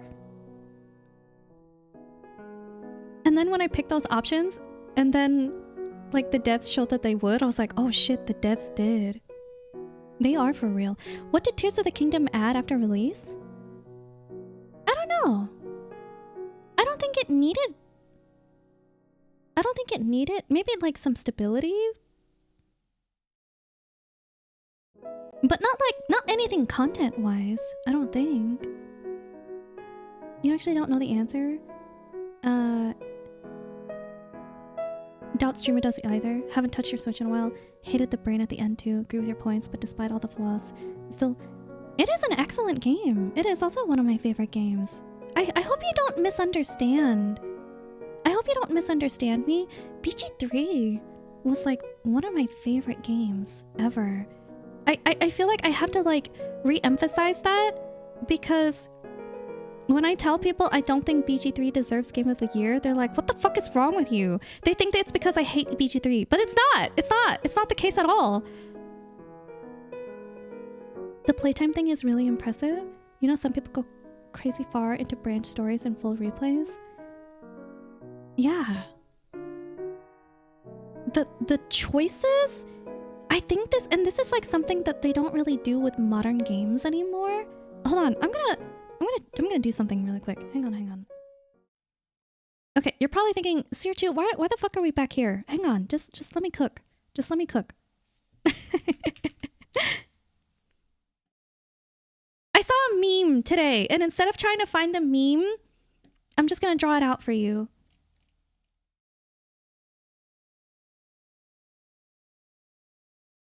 Okay.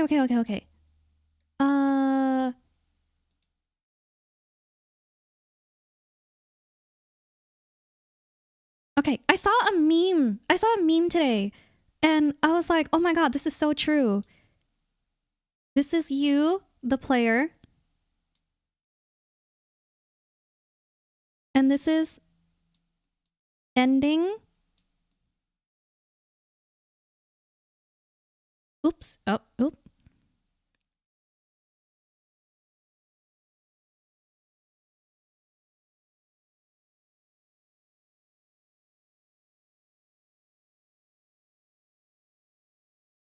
This is choice A.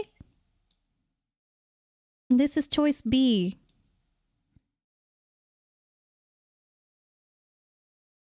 Have you guys seen this meme? You know what I'm talking about, right? There are so many games where, like, your choices are a fucking illusion. You get maybe one line of dialogue change, but, like, the story ultimately stays the same. Baldur's Gate 3 does not do that. Baldur's Gate 3, your choices felt meaningful and impactful, and I hadn't felt that way since Fallout New Vegas. You like the ending sequence is one of the clearest displays of the consequences of your actions in a game about the consequences of your actions. I wish that it was... I felt like it was almost rushed, though. I could see what they were trying to do. I could see the set pieces. I could see, like, their ideas, and it was good, but I don't think the execution was there.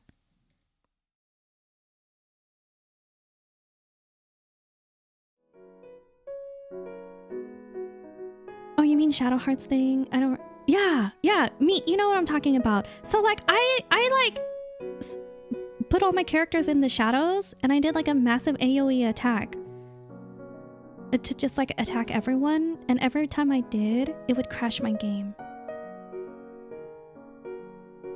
Every time, like, I would do an AoE attack, and then I would, because I was a rogue, right? So I would assassinate the priority target, and when I assassinated, when I got the kill, it would crash my game. That squirrel kick scene was so stupid and funny, seeing a high roll for that and people's reactions. You know, Ice, you know what's really fucking funny about that scene? You didn't even need a high roll. I don't think you needed a high roll to succeed that check. What was it, like a DC 10? DC 10? That's like nothing. With modifiers, that's nothing. With inspiration and guidance, that's fucking nothing. That shit's easy. And like, the results are so violent. I think Alan Wake 2... Meat! Did you play Alan Wake 2? I need you to tell me what's so great about Alan Wake 2, because I was kind of mad. My friends and I, when we were watching the games show, the Game Awards, we were like talking about like, oh my god, it's either BG3 or Tears of the Kingdom. And then they were like, Alan Wake 2! And we were all like, what the fuck? I ain't never even heard of this game. So can you like tell me what Alan Wake 2 is about?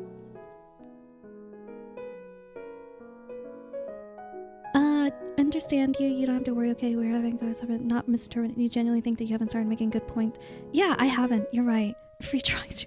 Flashbang. Sorry. Maybe I should. Maybe. Oh. Maybe I should like. Maybe I should like paint the canvas black and then draw it in a different color. It's all solid anyway. Sidebar. Bad respect for Larian giving Hasbro the finger and going to make their own shit. Yeah. Fuck Hasbro, dude. All my homies hate Hasbro. Oh wait, that's what you said. All my homies hate Hasbro. All my homies love Larian. Love the illusion of choice. Yeah, the one with the cow. You can, ironically, think outside of this particular box. New Vegas is dope. I fucking loved New Vegas. I think that area had some programming issues at the time. I remember hearing something about who's Alan Wake, honestly. You've watched playthroughs of Alan Wake 2? I think Alan Wake 2 is the type of game that you can watch, right? It's like kind of like a movie with some QTE. Kind of like Detroit Become Human. I might be misinterpreting it. I don't know shit about Alan Wake 2. I was like, does he water ski? I have illustration stuff set to a dark gray, which is a bit weird for your... Black is a bit weird for your eyes. Oh, I should do that instead. Alan Wake is a deep philosophical game. It talks about a world where people can tap into the world of potential and make things you imagine into reality. But Alan Wake Control and Alan Wake 2 are fairly incredible games. AW2 is a trippy, suspenseful, and wild ride. However, the gameplay is boring and the story is too convoluted.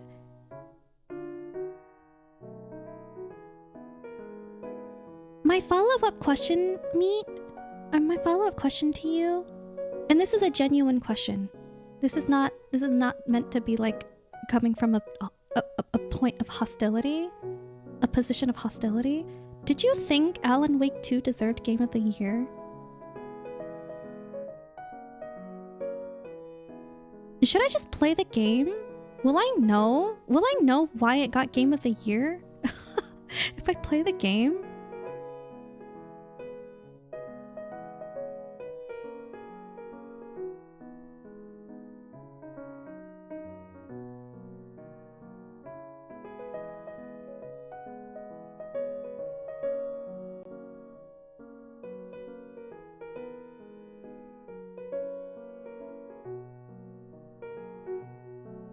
And Control is banger.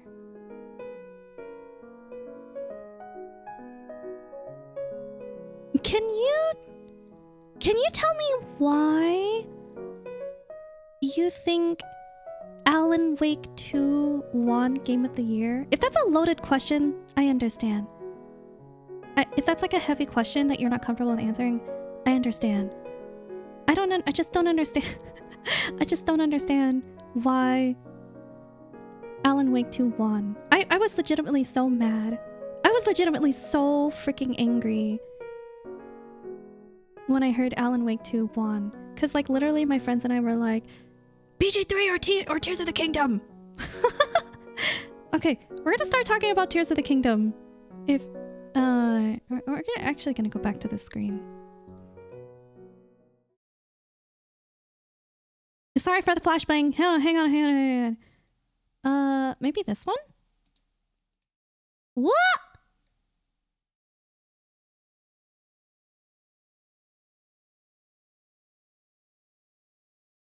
But hold on. Nope, that's the wrong color. What? Whoa. Okay. What color should I draw in? Whoop. Nope. Okay.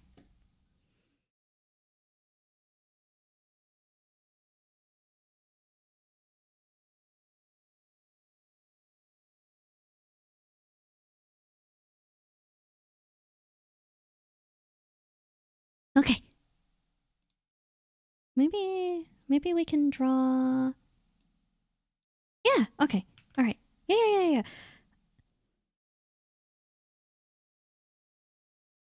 Hold on, I'm gonna pop out chat really quick. Hang on.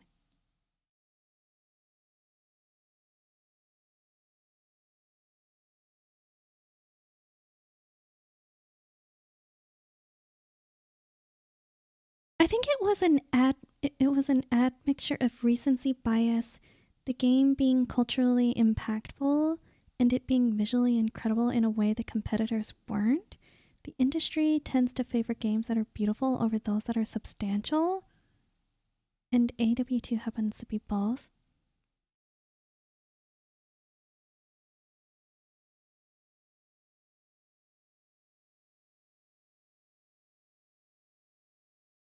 You wanted a flashbang emote to show up.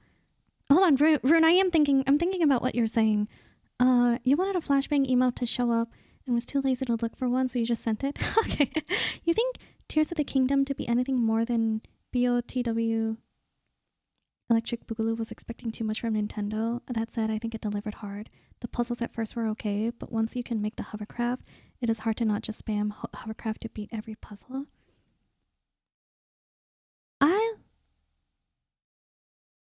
I loved Tears of the Kingdom.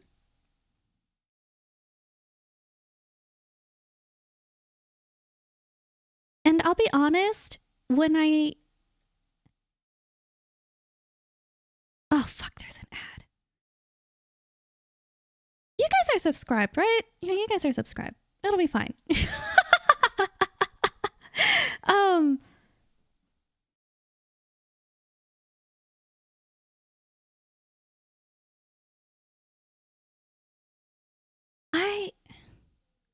I'm gonna acknowledge that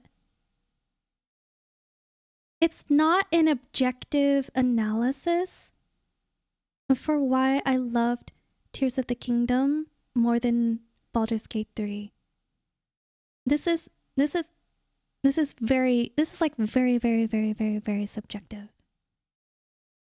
With that, I hope you'll allow me to proceed anyway.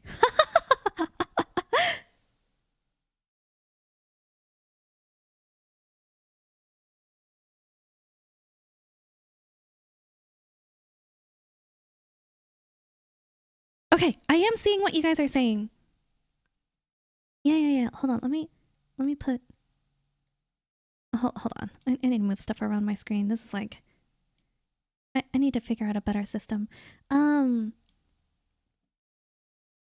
head to bed. Thanks for the comfy... Okay, Abdarian. Thank you. Good night. Sleep well. You think Nintendo got lazy with their big IPs and it is a shame? I respectfully disagree. But like... I also don't blame you guys for feeling the way that you do.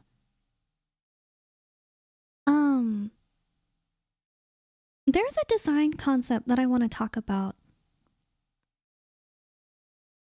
That's why I have paint opened up here. There's a maybe I'll draw in... Oh, wait, yeah, this makes sense. Yeah. Okay. There's... And I think this design concept is why Breath of the Wild is so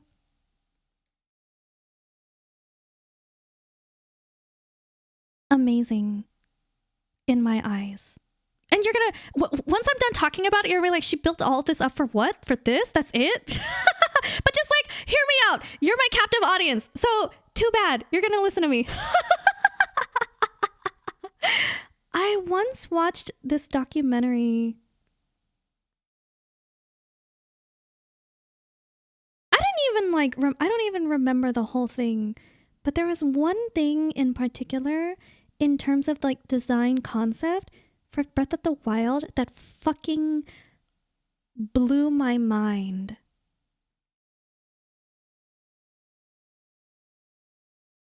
I don't even think Breath of the Wild invented it. And the reason why I think so is because I think I've seen it in games that are older than Breath of the Wild. There are games that incorporated this design concept. Can you tell me one thing that Tears of the Kingdom did? Oh, easy. Verticality. The most obvious, the simplest example was the sky. Hyrule. Depths. Easy.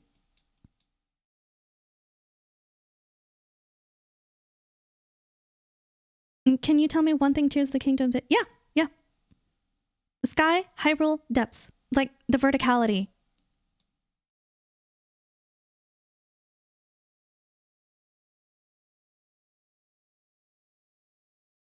I don't think Genshin has done it to the scale of Tears of the Kingdom. No, no, no, no, no, no, no, no. I think you just can't easily gain upward vertical movement. No, no, no, no, no, no. I think like the way that they explored how players interacted with verticality was phenomenal. Was amazing. It was so much fun. It was so freaking cool. There were so many temples. Oh God, there were so many things. And like, I know that like, this is not like an objective, I don't want to weaken my argument by saying that, but like, oh God, the way that they did verticality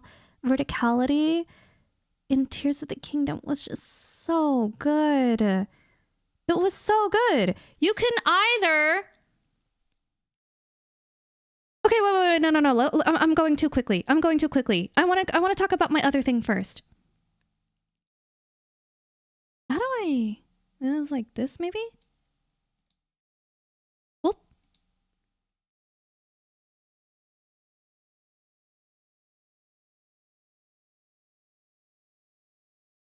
And so like, can I do it like this? Oh yeah, there we go. Okay. And then we can do it like this. Okay, all right, now I'm getting the hang of this. So there's I just wanna like this is all gonna make sense. This is literally the foundation, the basis. I mean, there are other reasons why I like the Breath of the Wild Tears of the Kingdom series, but like this alone is like so fucking important to me and is so fucking cool and has also changed the way that I view other games besides Breath of the Wild, besides Tears of the Kingdom. It has like changed exploration for me that I don't feel that like other games definitely do, but I think that Breath of the Wild explores very intimately. Maybe explorers is not like a good word because like I'm using exploration, explorer, there's just too redundant. But like the devs really interacted with this design concept. I'm about to tell you what it is, okay? Look.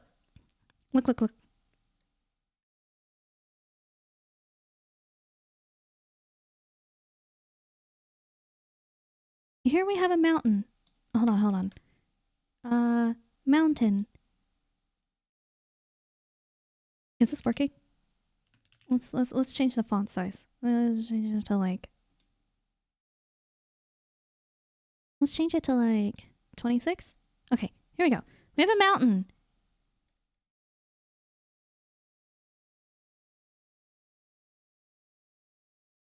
If you don't have a basement, is Wander in the Depths? Ice? No. I don't have a basement. I don't have a depths. She is trapped here. Ice help. Meat, you're not here. I have no basement. Actually, I think Genshin's idea of bets is at least you get to leave for errands. Just the environments are bespoke, whereas Tears is a wasteland punctuated with occasional points of MS Paint Pro user. You're listening. Hi, Pia. Is this some nerdy game theory shit? Yes. Oh, shit.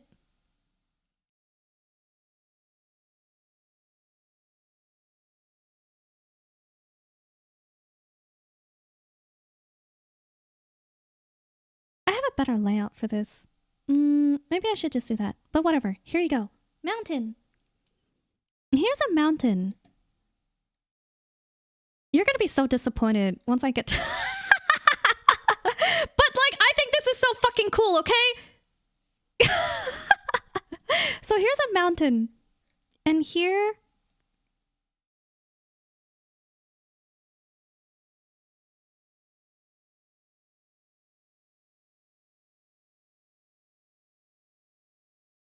is the player. How do I draw a sword? Maybe like... And then like, maybe like this or some shit? I don't know. And then like... There you go. And a shield. Oh god, that's so bad. And then here's the player.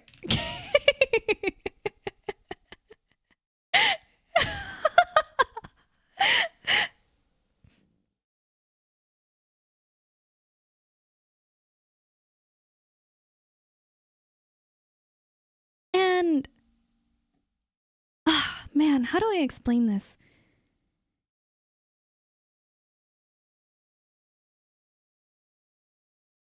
Breath of the Wild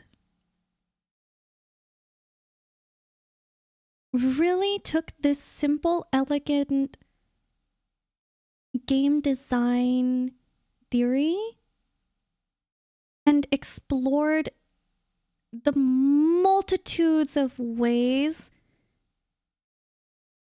the player can interact.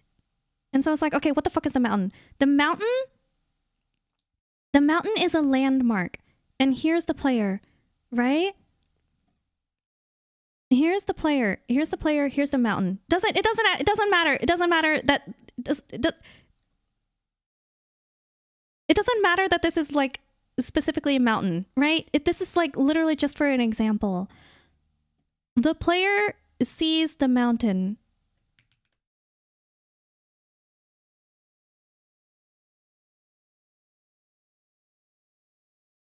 Maybe it's better to call this a landmark. Hold on, I'm gonna call this a landmark. Landmark.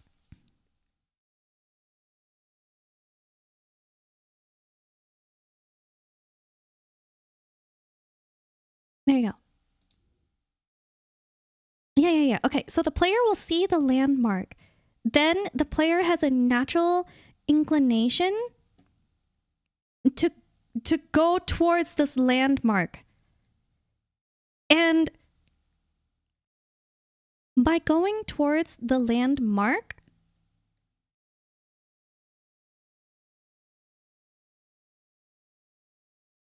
details will get revealed to the player.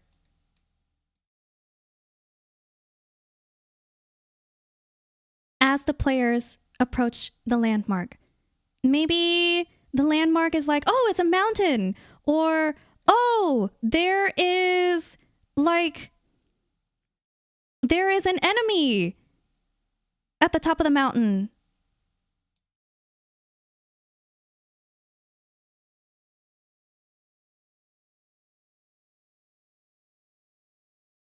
There's an enemy at the top of the mountain. Like, as the player... As the player goes towards the mountain, more details are revealed to the player, right? And then, like, once the player gets to the landmark, the player can either climb the mountain, go around the mountain. There are this is just a basic bitch example of what I'm trying to say is that the game designers create very visually distinct points of interests.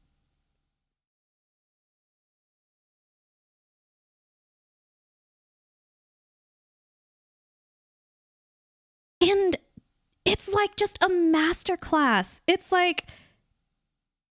so many different examples. So many different ways of revealing things, revealing surprises, revealing enemies, revealing hidden treasure to the player once they start going towards a point of interest. I think point of interest is actually the correct word. And it's okay, well, I think that shit's so fucking cool. Okay, this shit is so fucking cool. And I think about this all the time. shit is so fucking cool. When oh, get rid of this shit. Get out of my face. I think it's really, really cool when in games of like exploration, that shit is like utilized in ways that are like fun or cute. I loved Genshin Impact. I don't think that they did it as much as like Breath of the Wild did. You're probably gonna argue that it did, but like I don't think any other game has like explored the relationship between a player. I'm gonna change this name. I'm gonna change this name to Point of Interest, because I think Point of Interest is a better. Oh my god! Please, Point of Interest. You shut up. And this and like this was like part of the reason why I thought that Dark Souls and The Legend of Zelda learned a lot from each other, because of this game design concept right here.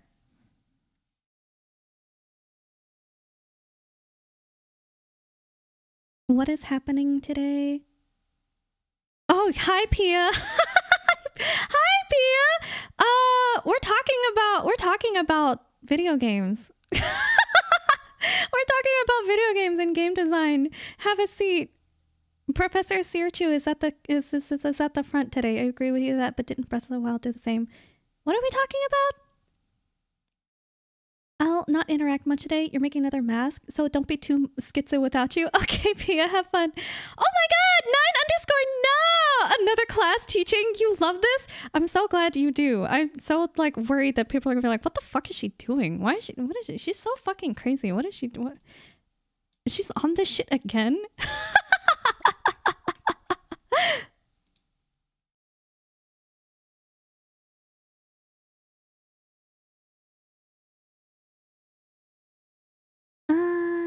Sure, but you think Tears of the Kingdom did that worse than Breath of the Wild? Did what? The relationship between the point of interest and the player? 9_not girl, you even played the good regions? And Professor Seer, you like magic, right? There's a few similarities to misdirection that are involved too. You quit before Inazuma. I know, but like, I'm just so burned from all of the grinding, from all of the dailies that I had to do. The dailies were so terrible. The dailies were so painful. I'm like thinking back, and like I can feel my heart. I can feel my heart feeling the dread of those days when I had to do the dailies, when I was like so stressed out to do my dailies, and like playing all those god-awful events. I know it's not like that anymore. I know that there's lots of content to engage with now. I know, I'm aware, I acknowledge that. But like, it's gonna take me some time to get over that feeling of being burnt, of just like having so much shitty content to engage with Genshin Impact. I'll come back if they revive a certain character.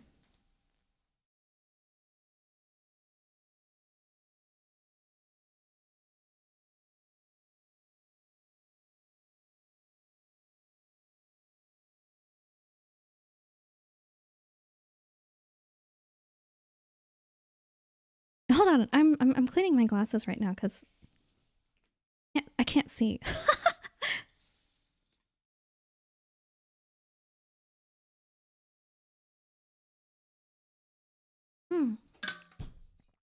Okay.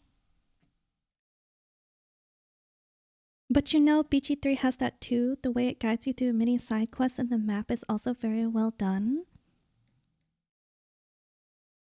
I'm trying to think about it. I'm trying to think about how they did it in BG3. Because like I'm not saying Breath of the Wild was the only game that I literally mentioned this. Breath of the Wild is not the only game that does this. I don't think Breath of the Wild is the one that invented it. But I definitely loved the way that Breath of the Wild did it. And Breath of the Wild was how I learned about this concept in the first place, because I watched a documentary of one of the devs talking about how they took this design concept. So like the player can either, as the player gets closer, more details are revealed, more like information is provided to the player as they approach this point of interest. Or the player can climb the mountain, or the player can go around the mountain. There are like different ways to like interact with the point of interest. And like, they're all viable. And I'm trying to think of, like, BG3 has that too. Do you happen to remember like a specific instance of that happening? Because it's not that I don't believe you. It's just hard for me to remember when that happened. Because like, I'm sure games do this. It's not a complex concept. But God, is it so fucking cool! And so I think about this shit all the time. Like when I'm playing Dark Souls 3 and I'm like looking around and I'm like, oh, that looks like a point of interest. How do I approach this point of interest? And what the fuck is gonna happen to me once I start approaching this point of interest? I'm literally doing that shit like in Dark Souls 3 or in all the Dark Souls games, in any game that involves exploration. And if they don't have it, that's fine.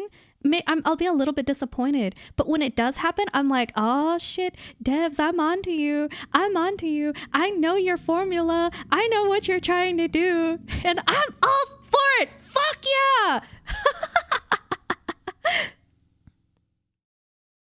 I mean, Miyazaki has specifically stated that LOZ is one of his big inspiration. I can see that. And like, I think they learn from each other. I don't think it's a one directional relationship where Miyazaki learns from Legend of Zelda exclusively. I do think that the Legend of Zelda team also learns from Dark Souls 3. No, sorry, not Dark Souls 3. From software. From software. Like, I do think some of the combat, I think a lot of the combat in Breath of the Wild and Tears of the Kingdom are directly inspired by like the Soulsborne series. Point of big candy corn. I'll die on the candy corn hill. Yeah, the points of interest. Bro, dailies take 5 minutes. I'm not gonna argue dailies with you, Meat. I'm not gonna argue dailies with you, Meat. I don't like launching the game. I don't like doing the dailies. The dailies are genuinely not fun. I don't think there is like a counterpoint. I don't think dailies are a means to an end of powering up your characters so you can do the actual fun shit. Sergio, you can put some lo-fi or low volume songs on your classes. You'd watch my talking streams all day. I wish I was more eloquent. Like, I wish that I could like formulate my ideas better and like argue more eloquently. When I'm like talking with my friends about this stuff, I have the privilege of like being able to sit at my computer and like write all this down and like form like an actual layout of ideas and like talking points, type it all out and then send it. But like here, when I'm like live, I can't do it live. And I wish I was better at that. So anyway, like points, the relationship between the player and the point of interest is like really important to me. And like, I really, really, really like the way that they did it in Breath of the Wild. And I think that they expanded upon it sufficiently in Tears of the Kingdom that I would call it like a new system. Like with Freehand, oh my god, I thought it was such a polished, innovative system of like building shit together. I remember when I built my first wagon to transport this Korok to its friend. I know some people are gonna be like, oh, it's so boring. Like after like the first 5 times it's like hee hee haha, that's like so cute. And like after like the 100th or so, like I'm sure people were like tearing their hair out and they were like, oh my god, I'm tired of this shit, but I want the fucking Korok seeds. And so they were like mad and they were like just annoyed by this chore at this point. But I liked the Korok puzzles. I liked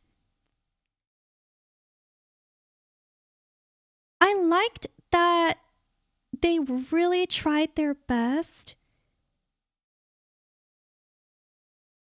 to create environments for the player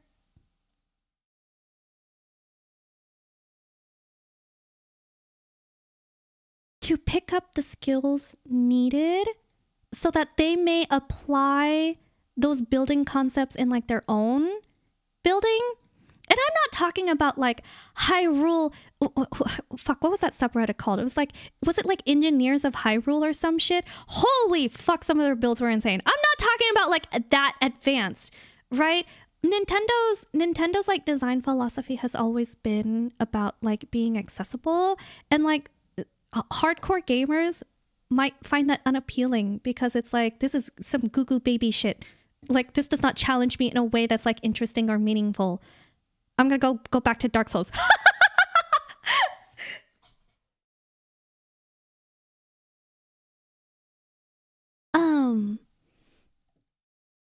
Anyway, let me see what you guys are saying. Skill issue, cry more. You did Genshin and Star Rail in 20 minutes total, and that was without being low effort, bro. I just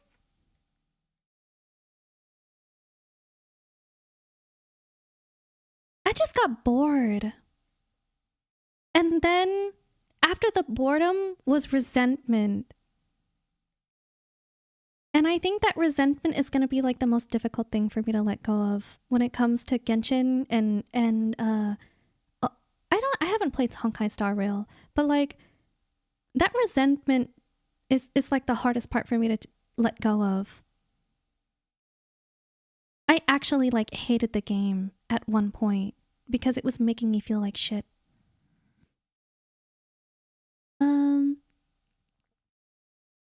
You really think the Ice and Fire Phoenix is dead?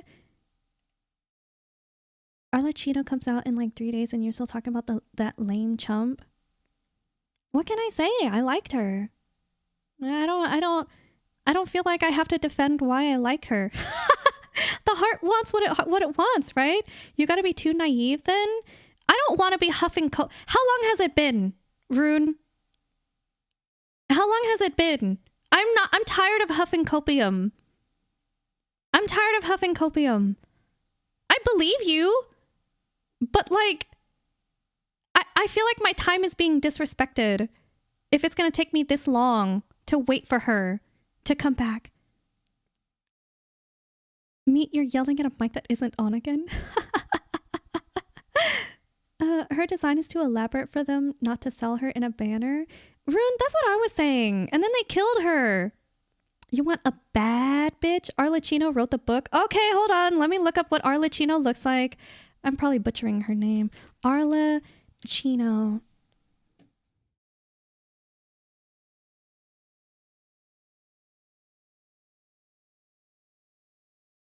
Yeah. She's cool. I guess. She's got that girl crush vibe.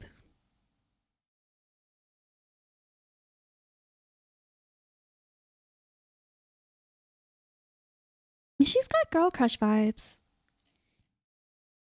The problem with like Genshin, this is not the problem with Genshin. The problem with me and Genshin characters is that, like, I don't love the character until I go through their story. The story in Genshin is, like, so fucking good. If I loved a character, I will like them even more because of the story. And if I, like, am ambivalent about a character, I will love them because of the story.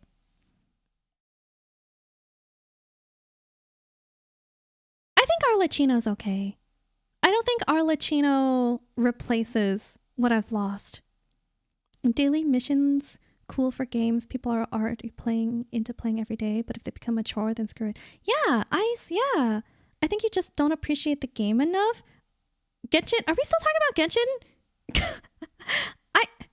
I do acknowledge that I had really good times, but like I don't want to go back to a bad relationship. It was not good for me. In BG3 Act 1, you are helping Will to track Karlach. You get to the other side of the bridge. You find a bloodied road. And you hear fire and screams. If you follow the road, you get to a cave with enemies. Following the burning sounds leads you to a series of side quests. Both guide you to a secret bandit hideout with several side quests that extend to Act 3.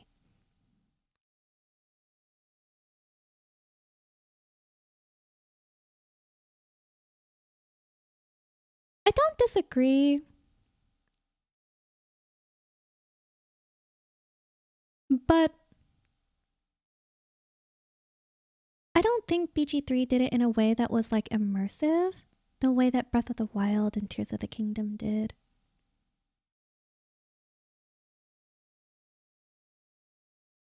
A fellow better at writing than talking, Chad? Hi, Steve! Hi!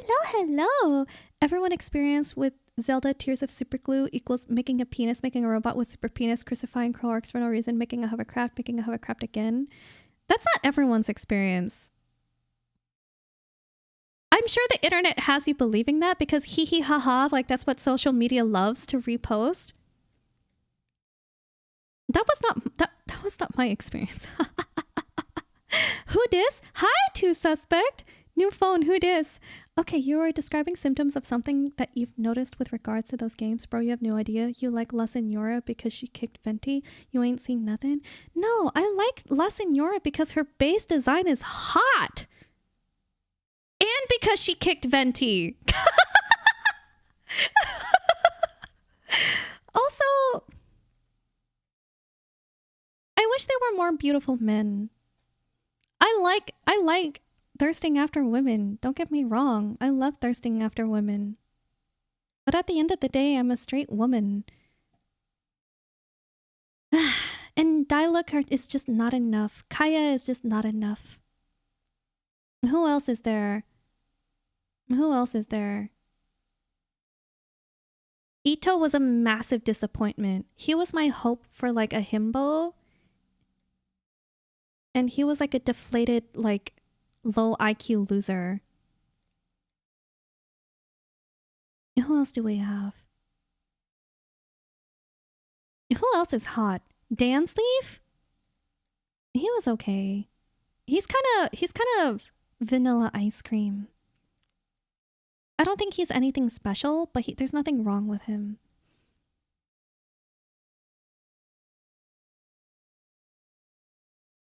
She will come back when we get to the Russian-inspired map. I feel like she will be reborn once we get to her banner. She's coming back in Natlan, trust. Genshin Story bangs. Not Natlan, she def coming back in Natlan. That's your copium. You have a legitimate hypothesis about this? Hi, Steve! Never made a penis in Tears of the Kingdom. Arlecchino got a suit? She do got a suit. But... And suits are my weakness. You are correct. I have a weakness for suits. Have you guys ever played Fate Grand Order?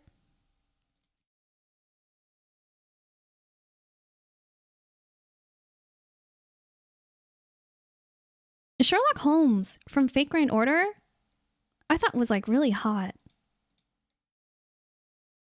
Look at this Chad. Can you see it if I put it here? Look at this guy.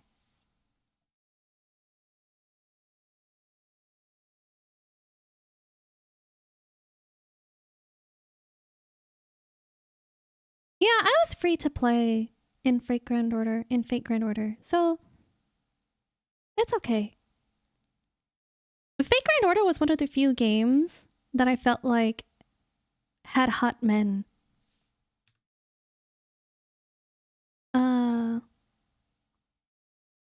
They have released quite a few beautiful men. Is he the dragon? I'm not gonna try to pronounce his name. Is it like Risley or something? Ito was disappointing. He's not hot. I would be best friends with him, but I would not want to fuck him, is what I'm saying. Ito. Let's look up Risley. How do you spell Oh, thank God Google autofilled. Oh no, Risley's not the dragon.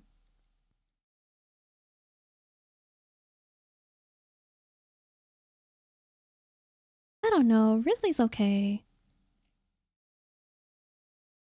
It just doesn't do it for me.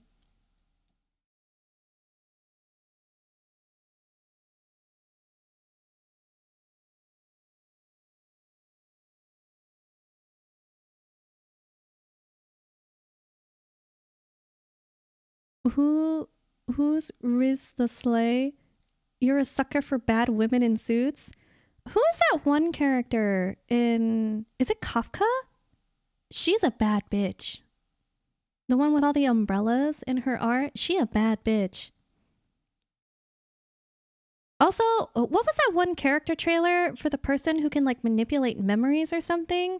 Holy shit, that tango was so fucking cool. Did you notice, did you notice how in that character trailer, there was an instrument representing each character, and during the dance, when one character was overpowering the other, that was represented by like how featured their representative instrument was.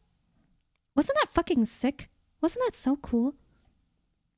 How's the stream been treating you so far, Seer? You see there's quite the multifaceted discussion taking place. My head hurts, Steve.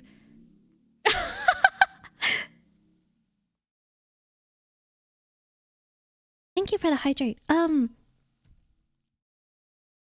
I think I played Dark Souls for like an hour, and then like we got onto the topic of like, what's your hot take? And so now we were supposed to talk about Tears of the Kingdom and Baldur's Gate 3 and why one deserved Game of the Year over the other, but it seems to me that like everyone agrees that Alan Wake 2 should not have gotten Game of the Year. Do you have an opinion on this?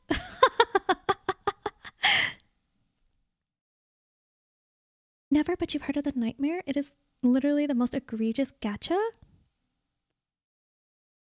Wait, we changed the category to just chatting, right? God, I sure hope so. Whew. Risley is an absolute badass. Voiced by the inimitable Joe. I don't know who this is.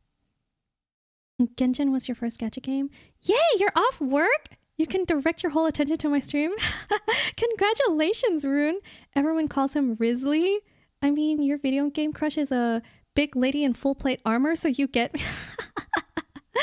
Suchu only fucks twinks? No, I don't. Ito was not thick enough. Ito, hold on, let me see. Ito Genshin.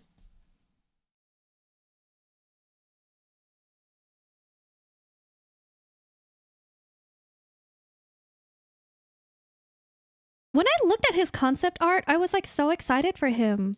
I thought he would be the one. Okay, here's Ito, right?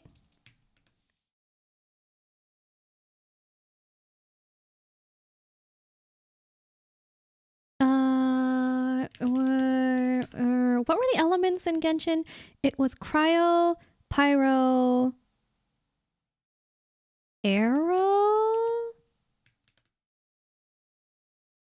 That doesn't sound right. Arrow?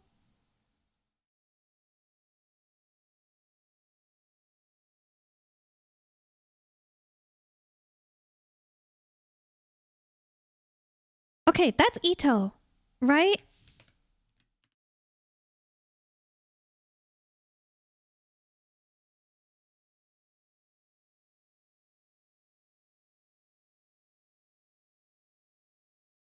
Look at this Fatui skirmisher. This was the amount of thickness I was hoping we would get for Ito. Look at his motherfucking noodly arms. Mihoyo, you fucking cowards. You literally have the Fatui skirmishers. I looked at the fucking concept art, his promotional material, and I was like, oh my god, I finally got a thick himbo to like thirst after. And I'm like, there's no way they can fuck this up. They literally have Fatui skirmishers in game who are so dummy thick. If that's not convincing enough, look, here's another Fatui skirmisher. Bam! Look how thick this motherfucker is! Look! Look! Notice the trapezoidal body. Notice dummy thick arms. Notice motherfucker does not skip leg day.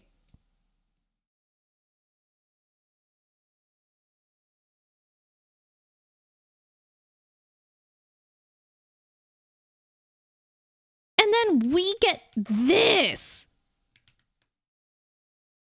This. Where are your muscles? Yeah, he has abs, sure.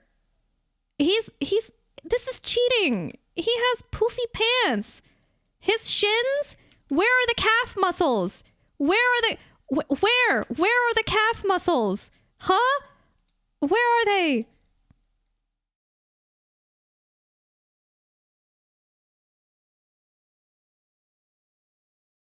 Where are they?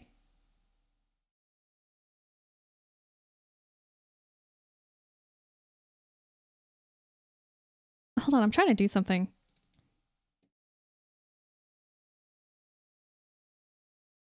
It's not working. Where are they? Where are they?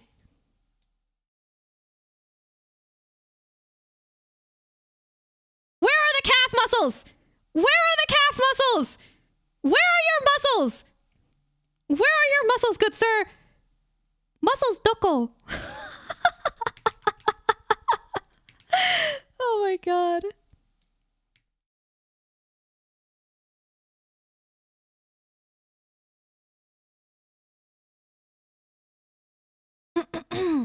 I need to do their story to really like them. He's just okay. Girl, you know nothing. Kafka is a bad bitch. You could write a 20-page essay on just the Tango trailer. My god, sometimes I just watch that Tango trailer because it is incredible storytelling. For a motherfucking character trailer. MiHoYo does not fuck around with their production. LOL, love that for you. You've been making theories at this point of interest being candy corn because you're the anti-Gacha. Don't know Joe Zeja and say you're a fan of voice actors. I don't know if I can say I'm a fan of voice actors. I'm like fans of specific ones. You're a Searchu fan? I'm not a voice actor though. He could be the ugliest character in the world and Max Middleham could make him lovable and perfect. Pyro, Cryo, Electro, Hydro, Animal! That's the one. Thank you. Geodendro. Thank you. It was a technical limitation. They didn't have a male playable character skeleton capable of supporting dummy thick Ito. Excuses. Excuses. Cowards. The lot of them. They should have just delayed his release then. I'm not convinced. Let's compare with Ganyu. Stop talking about your man Ito like that. Unrealistic masculine body standards, SMH. Can you post a link real quick? Yeah, you might get bonked, but I can still see it. Must be able to squat a truck. Just because your man ain't chugging, why? Actually, Rune, post it in Discord. Rune, post it in Discord. Post it in general.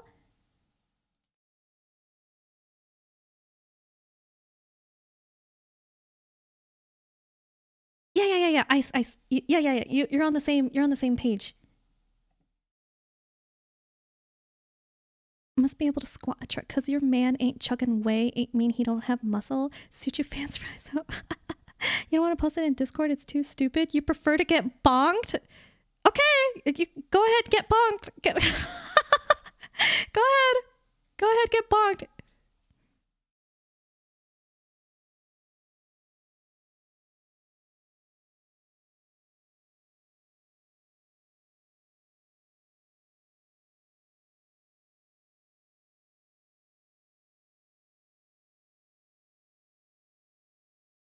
Buenos noches.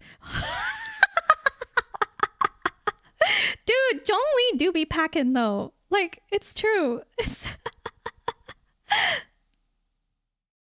one bonk for you, sir.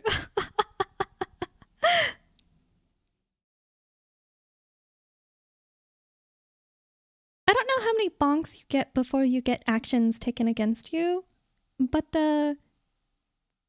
Risley makes Zhongli look flat. Okay. Alright. I'll bite. Risley. Literally, Zhongli has a fat ass. That's all he's got. Otherwise, he's a stick man. He's beautiful. He's hot. I think Zhongli is hot. But for those of you who don't know, this is Zhongli. Wait, is this gonna work? I don't know if this... Can you see this? Oh shit, that's terrible. Maybe there's a better image I can get.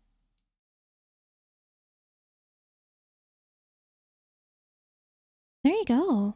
Look at this beauty. Look at this hottie. He is so fine.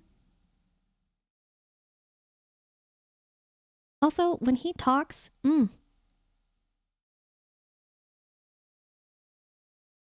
Zhongli is hot.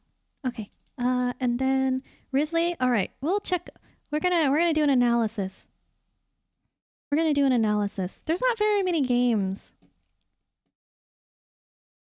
with hot men.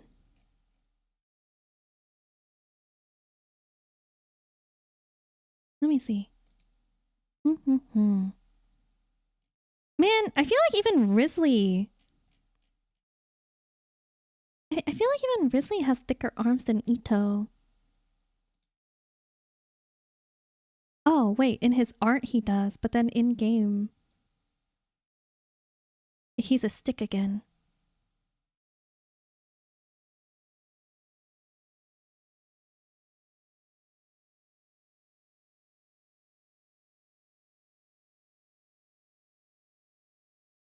Okay, Rune, that's hilarious. Allah. Steve's Automata has a vendetta against you. Okay, that's good. The memes make BDZ's ass bigger? Who's BDZ? It's fine, Automata's like... Not from Genshin? Okay, hold on. Apollyon for honor.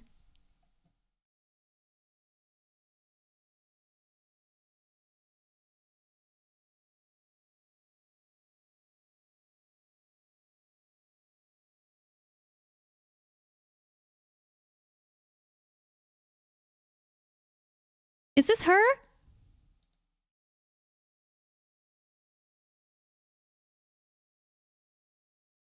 Is this her? Can you please confirm? Is this her?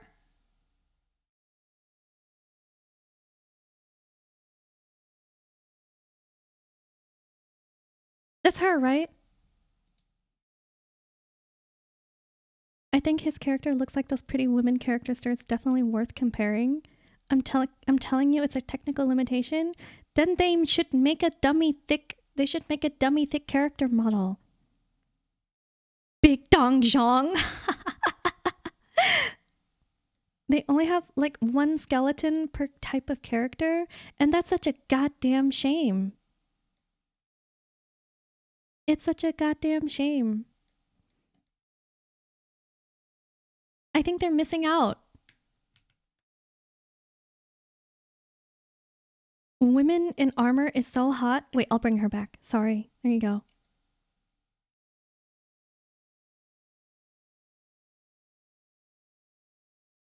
There you go. Hello there, Apollyon. I'm me. Can I show you? Yeah, who's your game crush? Yes? GGPA, you broke the man combo. You did a service to us all. I'm sorry! I like men! Women are beautiful! But I like men! And it's so hard!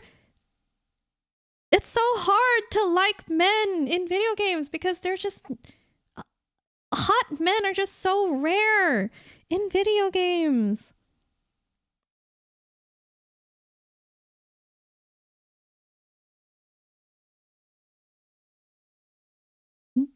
But she uses a helmet most of the time? Oh, wait. So...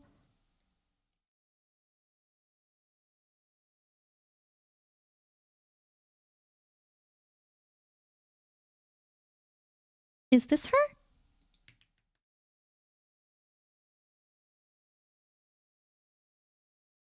This one? Does this look right? Is this her?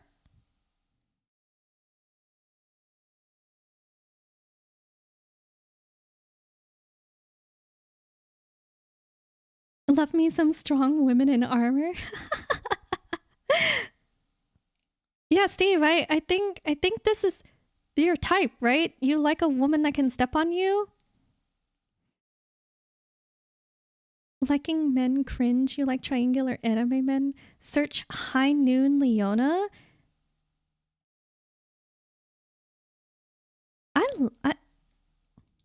High Noon Leona. I actually really like that skin a lot.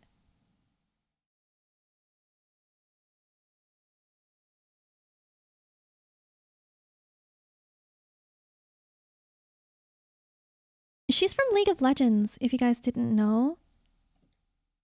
Hey, it's my boy Tom Kench. I love playing Tom Kench. Can you guys see my mouse?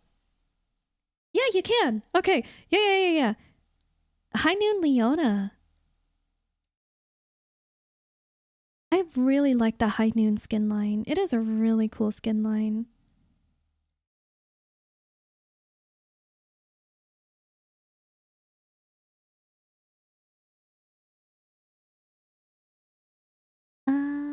Let me see what you guys are saying.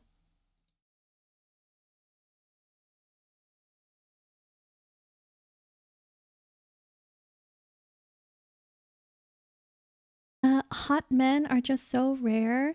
Maybe your standards are to blame. Also, the one you were thinking about when you mentioned Risley was Nouvelette, and he is very handsome. He is handsome. I don't think he's hot. Oh wow, that's one hell of armor. Oh, don't worry, you're all for equality. Show us my crush? Show you guys my crush? Is there anybody that like I have like the hots for? Do I have a crush?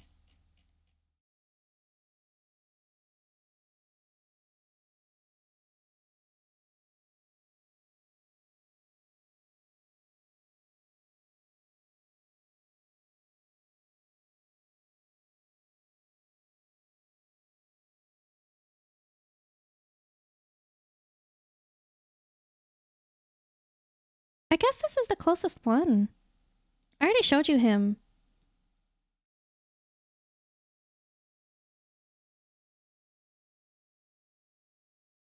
But like, this is Sherlock Holmes from this is Sherlock Holmes from Fate Grand Order.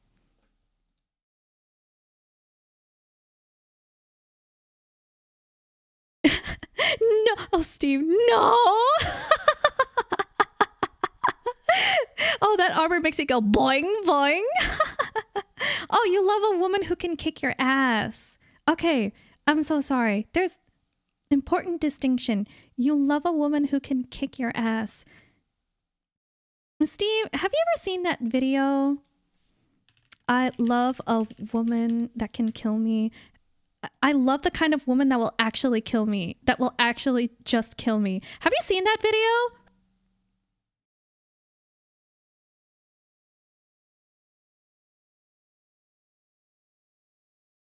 Hold on, let me see if my sound is on.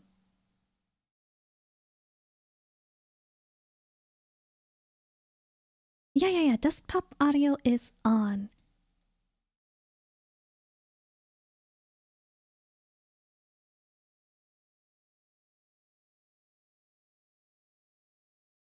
How do I do this? Hang on.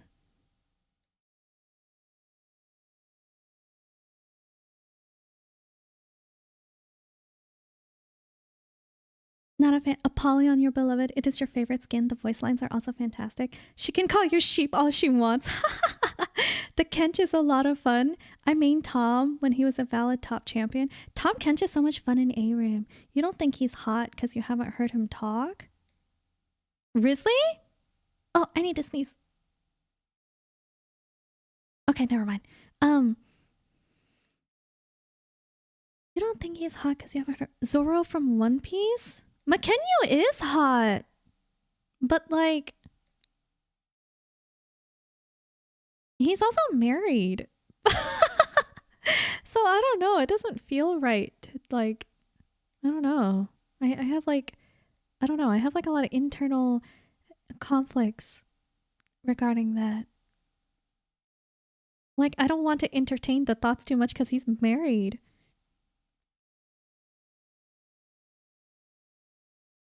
Guys, doesn't need to be a serious crush. Don't get you started on One Piece. You will literally talk all day. Wait. Guys. Have you seen... how do I do... Hold on. How do I do this?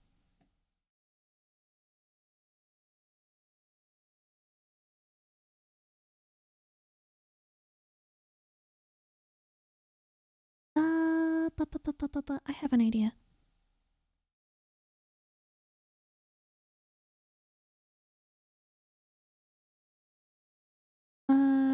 Where is it? Display.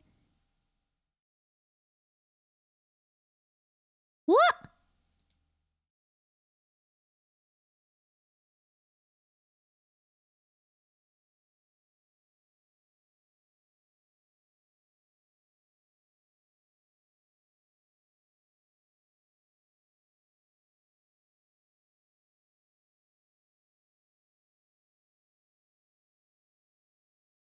Hold on. Is it... So maybe like this? Oh, can you see this?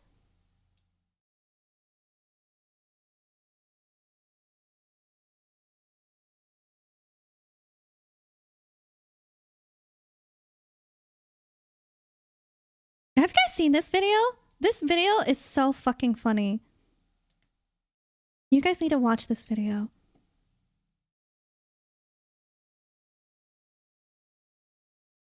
I love the kind of woman that will actually just kill me.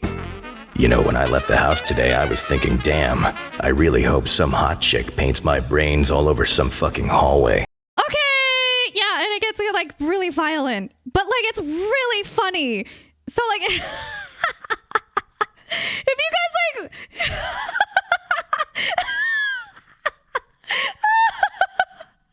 this is really.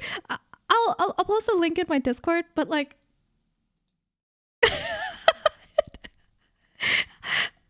it's that's not how you remember it.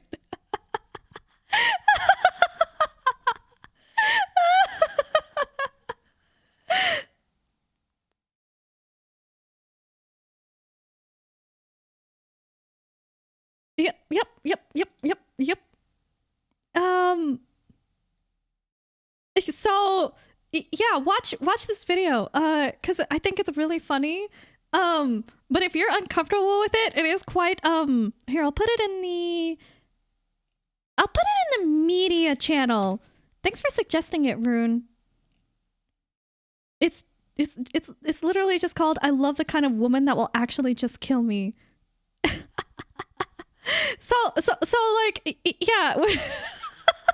It's kind not violent, so like I don't know if I'm like if I can let I don't know if it's okay to like show it on stream. So I so when you guys talk about like strong women, that's like what I think of. Is that video. You should watch it. Here, I'll post it in chat for you too. There you go.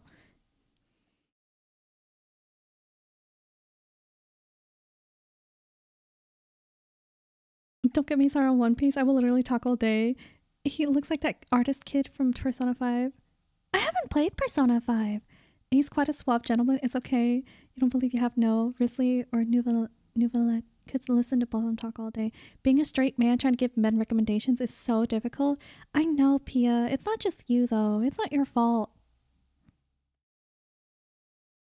Maybe it is a me thing. It's like that, is it Seymour? It's like that Seymour meme of like, am I the one who's out of touch? No, it's society who's wrong. There's not enough men for me to look at. Beautiful men are underrepresented in video games.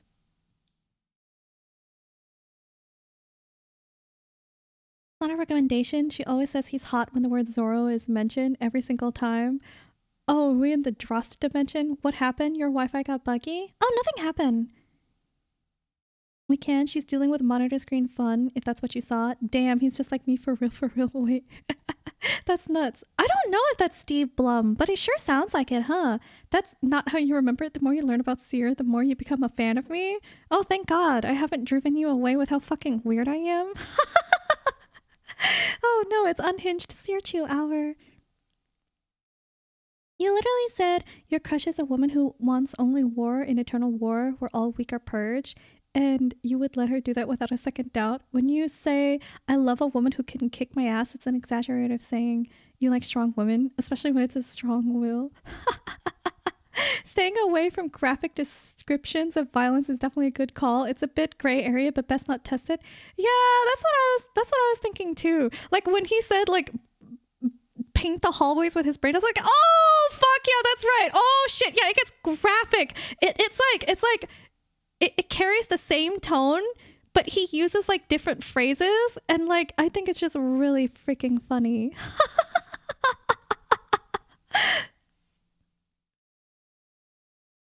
If you had played Persona 5, you would be really mad at the roast you just gave him? Oh. Oh no. The only thing I remember from Persona 5 is literally the first dungeon with the creepy coach. And that dealt with themes I was not comfortable with dealing with. So then I just like dropped the game and I never picked it back up again.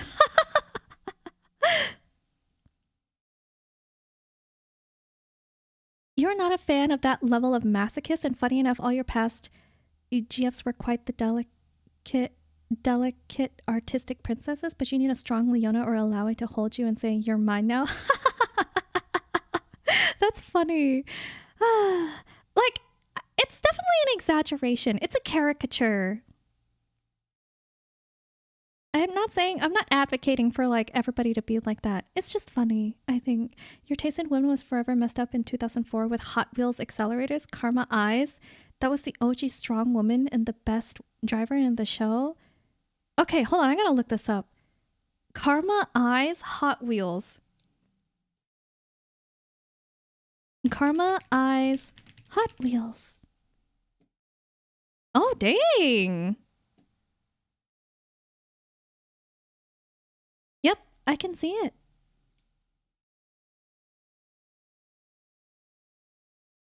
I remember when I was a kid.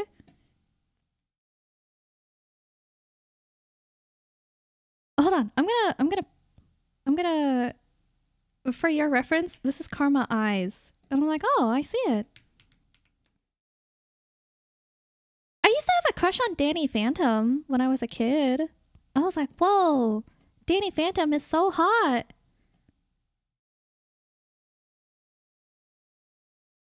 Alright, Pia, bye-bye. Good luck on your mask. Yeah, Persona is not a happy fun series. You always tell people that they should only play Persona games when they're in a good place mentally. Oh yeah, that's a good warning. There are a lot of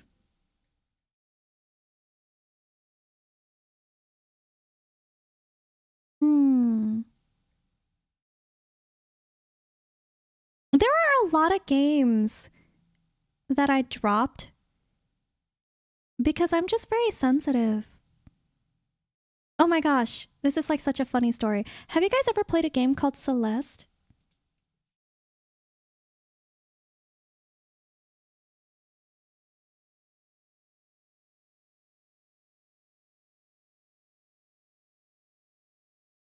This one.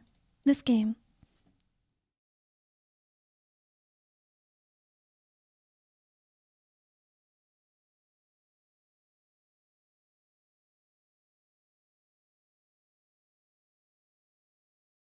You're not avoiding the twink liker allegations?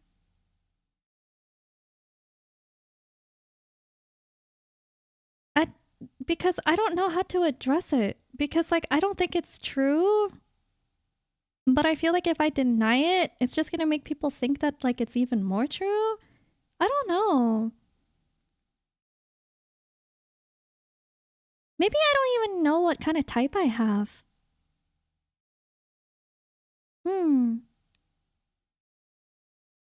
I don't know. Cause like for me, I've always dated men who were intelligent.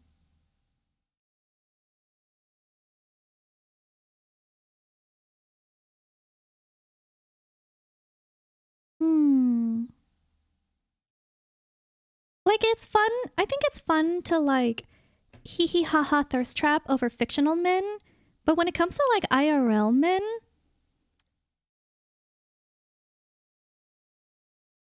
I'm like usually attracted to like a man's brain before like anything else. Like if he says something like really smart, I'm like, oh my God, talk more. But also like kindness and humor is like also very important to me too. Intelligence, kindness, and humor.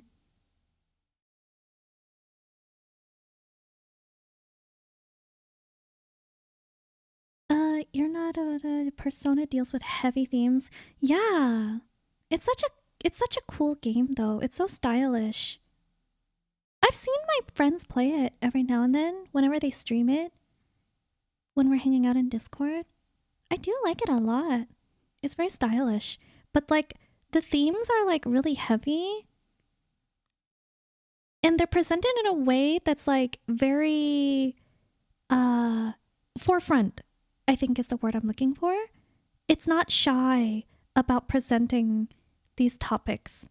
It doesn't want to because like that's the kind of levity that I guess the topic should have when discussing it. That's valid. It can be a healing experience for some people, but others can't handle it, and both are valid. Yeah, you've heard of Celeste, but oh wait, yeah. Oh my God, I forgot to talk about Celeste. Okay, so Celeste is a platforming game, and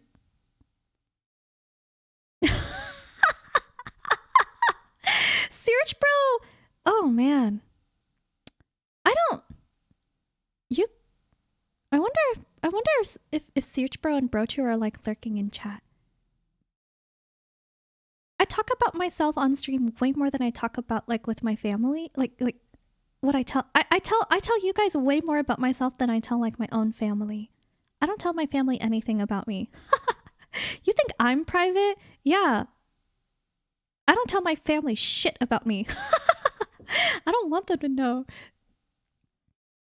But like I know that Search Bro and Brochu like lurk in chat sometimes. And so it's like, oh shit. Should I be saying this? I don't know. They're watching. They might be watching. It's like so weird to think about. But anyway, Search Bro was the one that recommended Celeste to me, and he recommended it to me when I was like going through a really like depressive period in my life. And like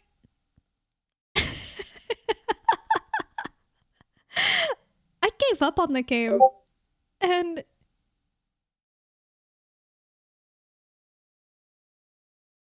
oh, wait, hold on. I just got a message.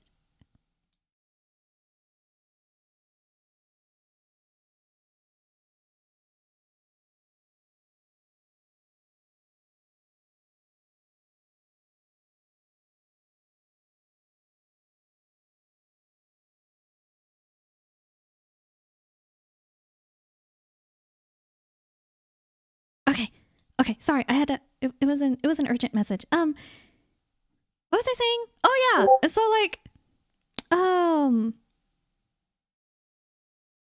Celeste is like a game about climbing a mountain. It's a platforming game where you're climbing a mountain. And like one of the themes is like not giving up. And I was talking to Search Bro about this, and I was like, I really like the game, but it makes me really sad because like it's too relatable. It's too heavy. It makes me sad. I'm not in the right headspace to play this game. And he was like, but that's literally the point of the game. If you give up, that means the game won. And then I was like, wait, when you put it that way, the game won. The game beat me. Depression won. If you give up on the game, that means depression won. And I don't know why, but the way he said it was just so fucking funny. When he said that, like, if you give up on the game, depression won. And I was like, holy shit, you're right.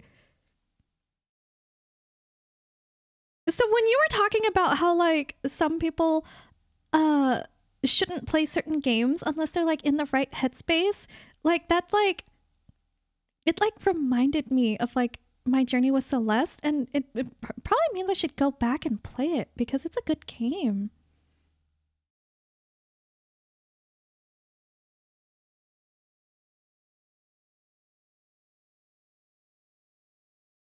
Celeste is a beautiful game. You love Celeste. That said, you fucking love Persona. Oh, Celeste, that game is goated. OMG. Oh my god.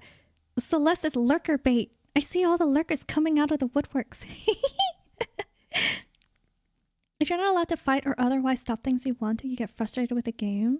Oh, gotta go then before you say some smart shit. Okay, meet. All right.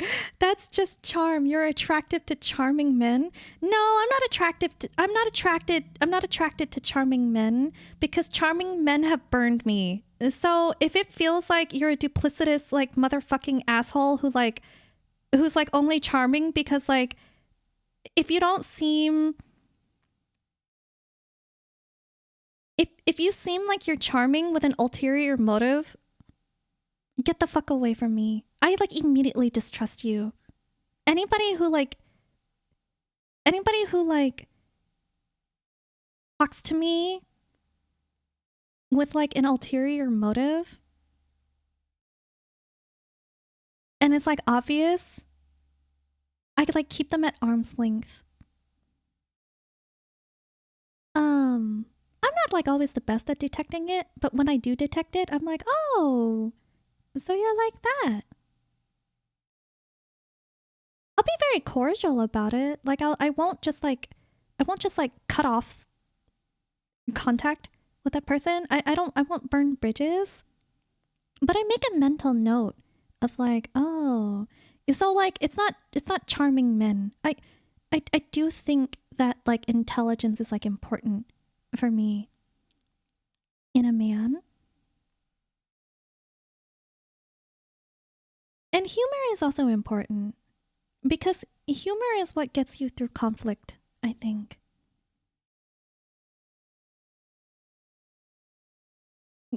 Conflict resolution is like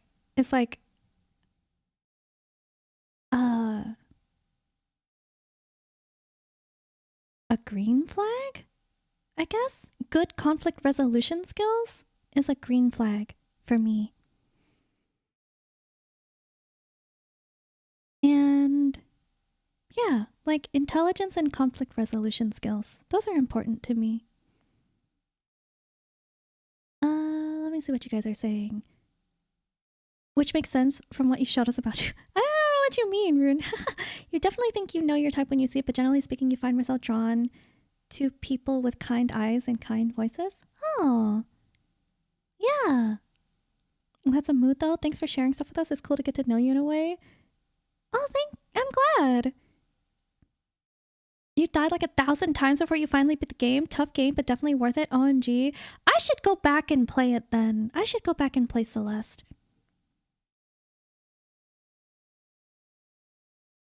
Imagine you playing Get Over It then. I don't know. I don't know. Getting over it doesn't seem like a fun game. Oh shit. Okay guys, I'm out of ads newses. It's gonna be 3 minutes of ads.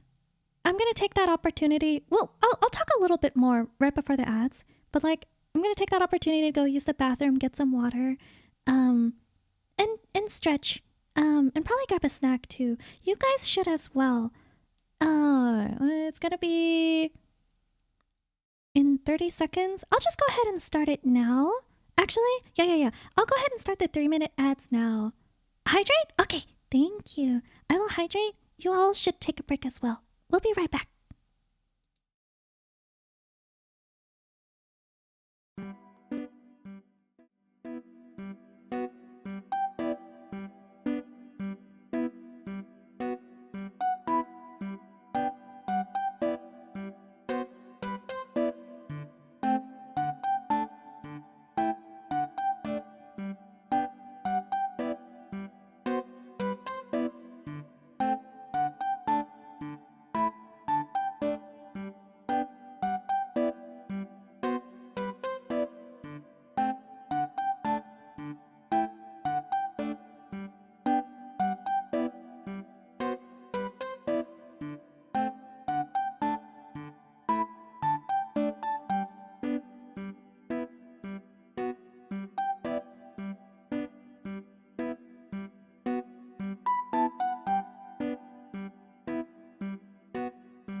Okay, welcome back from the ads, guys.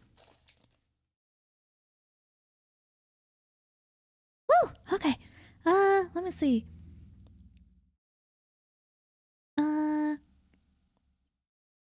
Imagine you playing. That's hilarious. What was? I don't remember.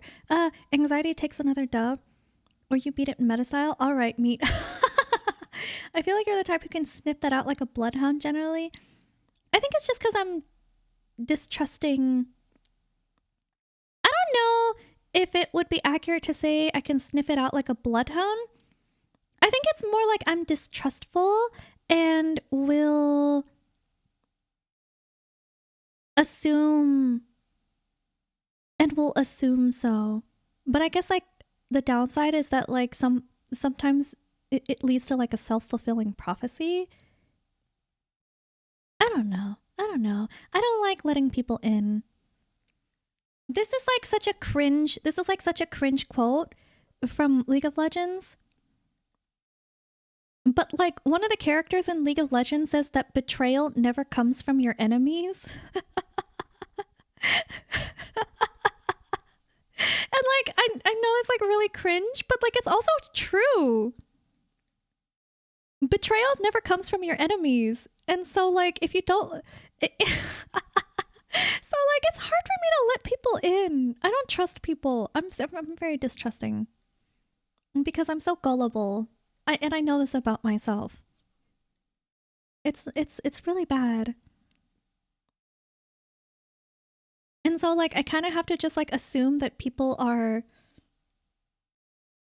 I just kind of have to assume that people are like duplicitous until like I don't know, I feel like I can trust them.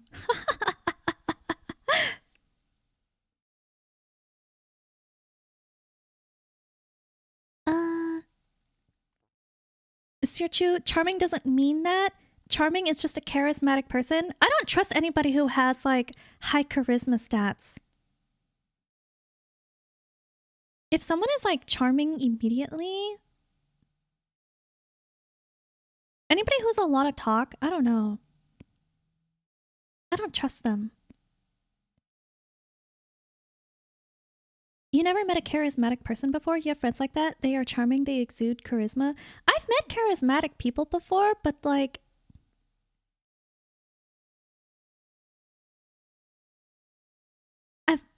in my personal experience, right?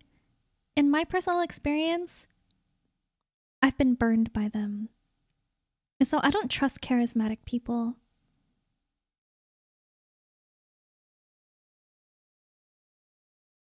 I don't let them in.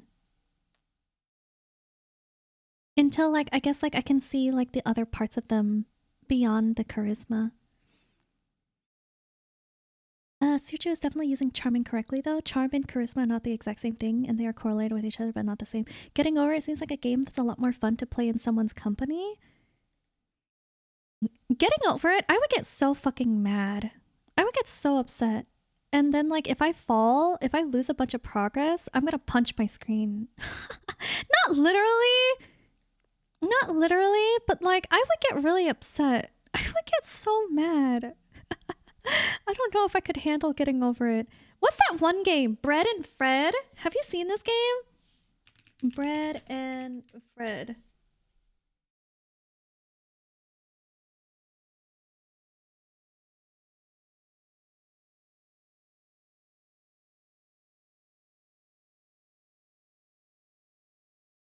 You guys ever seen this game? Doesn't this look like a cute fucking game? It's a co-op game. Don't ever play this game if you want to maintain your friendship. Holy shit, this is truly a test of friendship.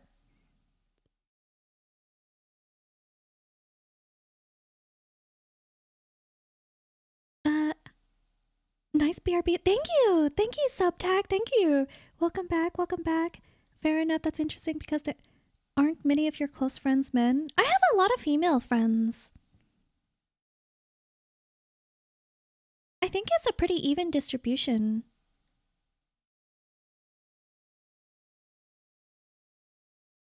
Maybe it just seems like I have a lot of male friends because they're the ones that I happen to talk about.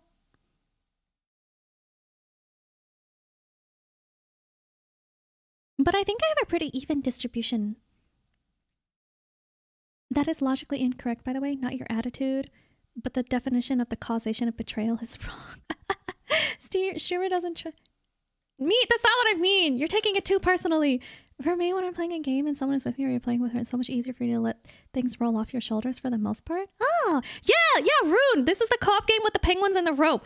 Holy shit. This game makes me so fucking mad. Oh my god. This game will ruin friendships. It will ruin friendships. It will make you question the integrity of your character because of like the negative feelings it's going to elicit that you feel about your co-op partner. This game makes me feel like a terrible person.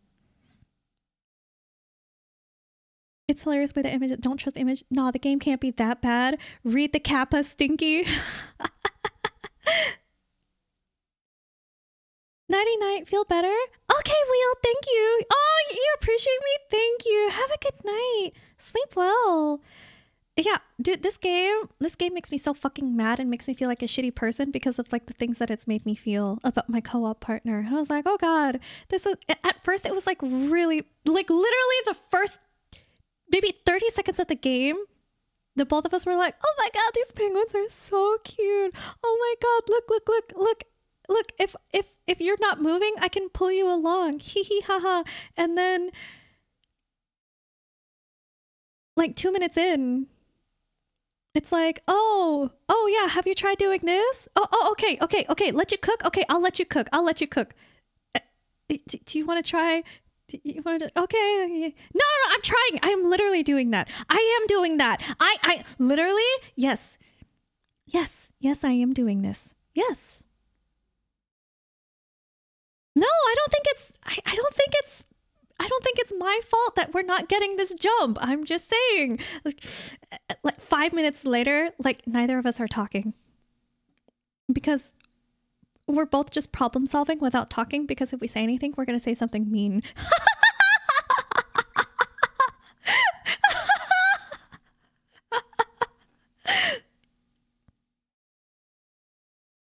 It's a slow descent into madness.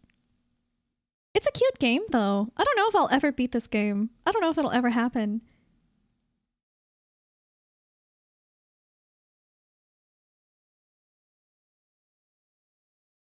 Game can't get to you. You don't have friends to play with.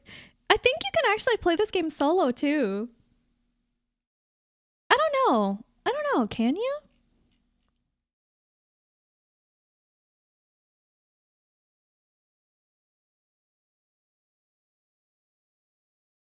Rune, we never finished our discussion. So let me just, I guess I'll just like, I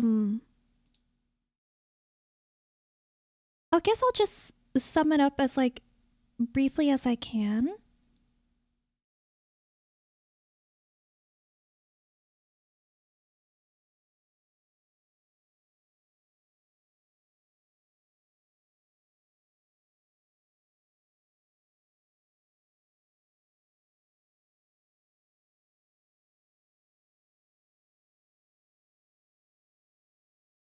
Tears of the Kingdom.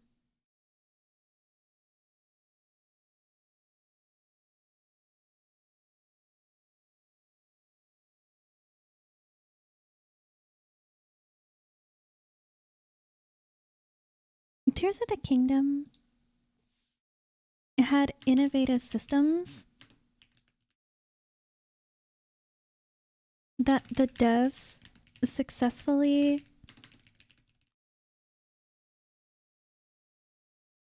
created environments to allow the players to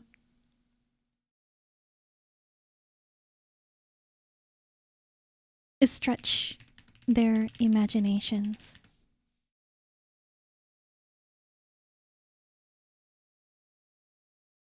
This is gonna be rough. This is gonna be rough. This is gonna be dirty. So just bear with me. Free hand.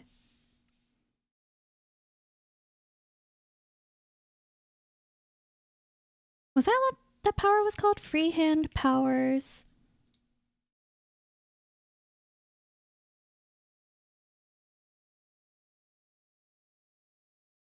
Verticality in exploration.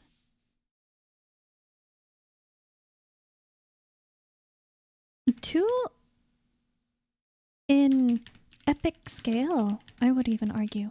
I would go so far as to say that.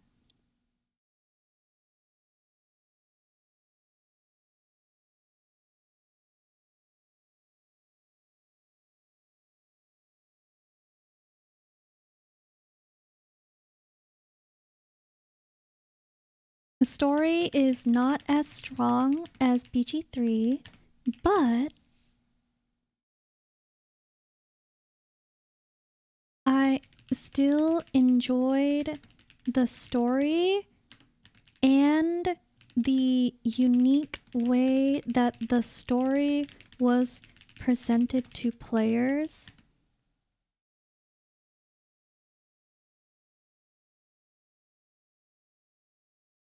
Also,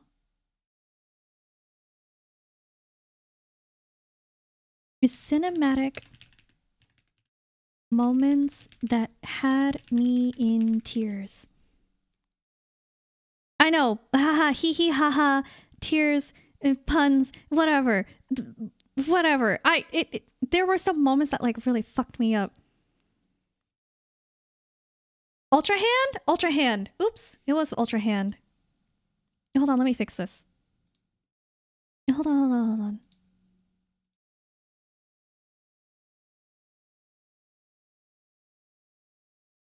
Ultra. Oh, oh my god.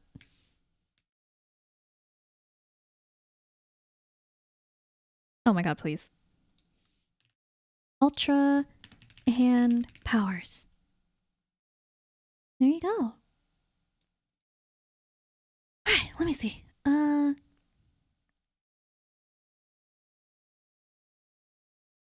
we don't mention Jump King? Oh my god. There are a lot of games that are frustrating in ways that like that do not appeal to me. Like Jump King, like getting over it. There's another one. What is it called? Is it like a game about falling or something? I think I've seen a lot of people playing. I was like, this does not appeal to me.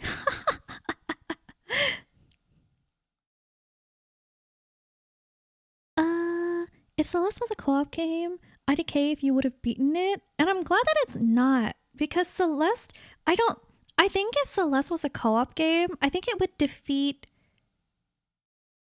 the narrative that I felt like that they were trying to build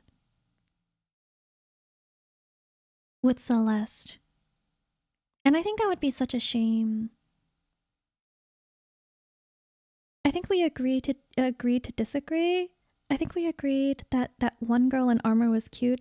I can see that you love Totka a lot, but I don't think it has what it takes to steal BG3 crown. Yeah, and that's why I say that like that's my hot take. my hot take is that and I know it's a hot take. Let me see. BG3.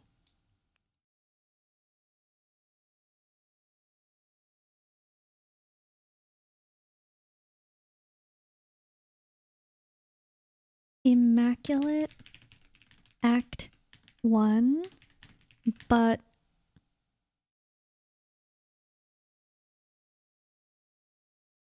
the strengths of the game weaken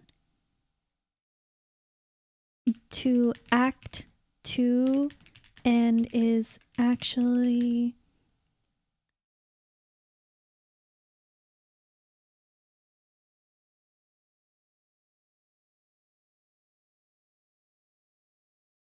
a what's the word I'm looking for?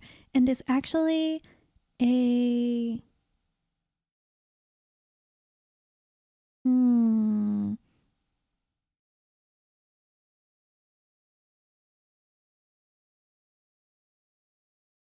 and is actually I would go so by Act 3, I would even argue that the experience can be bad depending on your choices and for like technical reasons that like technical performance issues.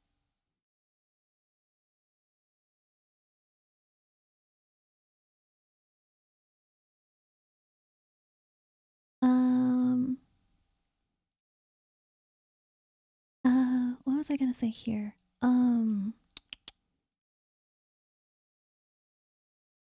Does not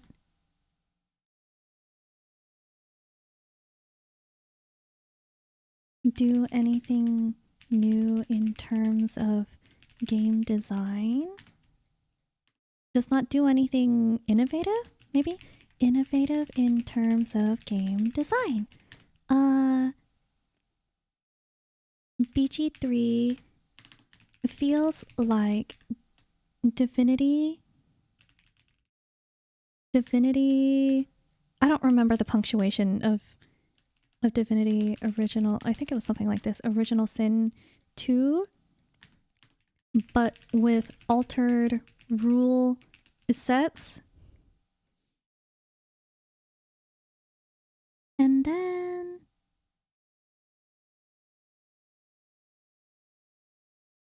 a possible counterpoint.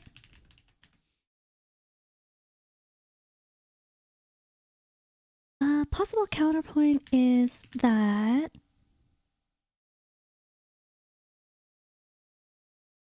the changes are innovative. I don't think so, but I could see that being like a counterpoint.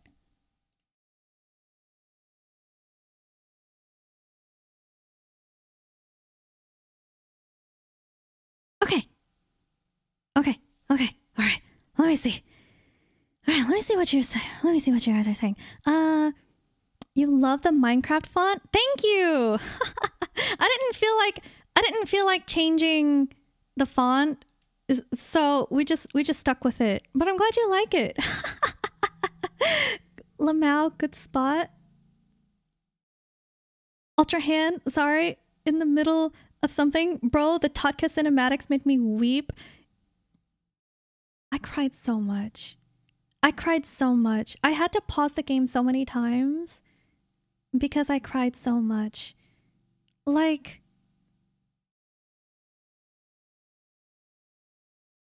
Breath of the Wild and Tears of the Kingdom truly felt like the culmination of experiences that the devs learned from the entire history of the Legend of Zelda, like, as a whole. There were elements incorporated that were reminiscent of like the what are they called, like the 2D map scrolling back in the day, before like we had Google, before we had game facts before, like you had to buy strategy guides, like physical book strategy guides, and so the game was legitimately hard. There was no maps, there was no there were no like usability. There were elements of like the Legend of Zelda from those games. There were elements from like the generation of Ocarina of Time and Majora's Mask. There were elements from Skyward Sword, like the lessons that they learned from Twilight Princess. The music in the game, the like audio design is just so cool too. Like the dynamic music. Oh god, I could just talk about it forever. I could just talk about it forever. But like, let me see. I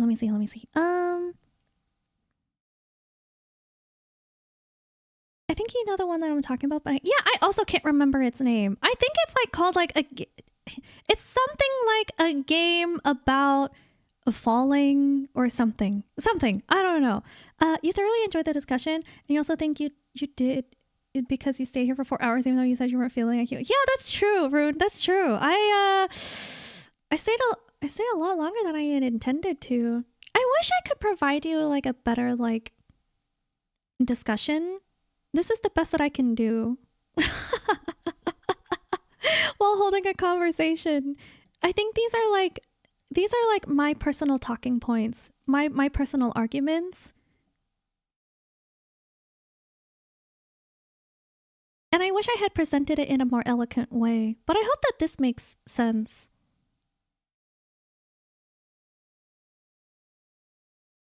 BG3 gave every character VA.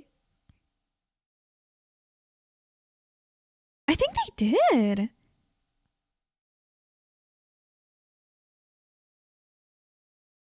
But I think like if we took away the story, I don't think the game would be interesting.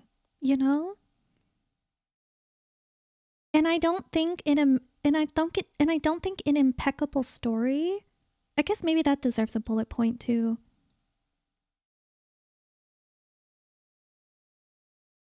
I don't believe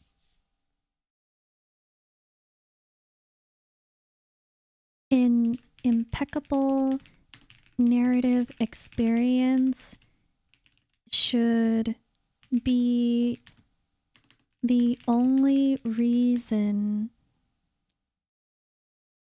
a game wins Game of the Year.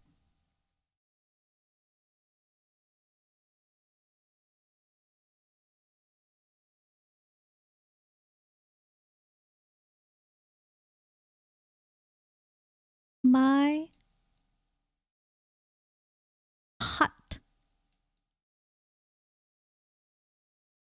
take.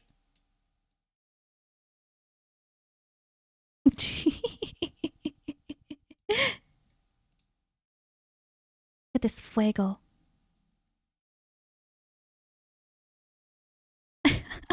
We're gonna get some red in there too, right? Wow. And doesn't fire also have some yellow here? Maybe? There you go.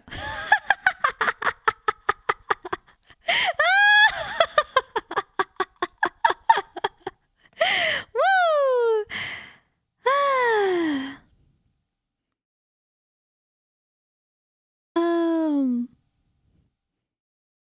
You genuinely think you're subjectively value innovation higher than most, but that's valid though. Games are inherently.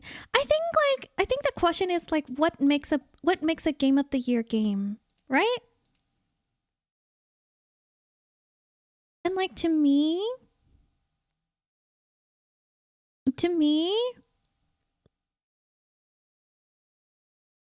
I don't think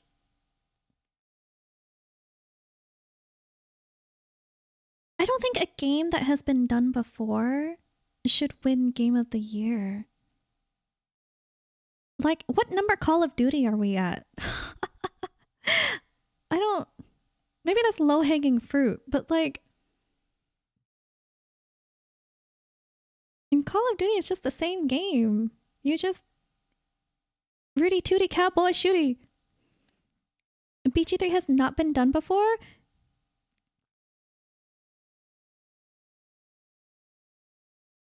I think its systems have been done before. The things that it's done to like create a new product makes it a great game. The things that the devs have done to make it like a separate game definitely does make it a good game.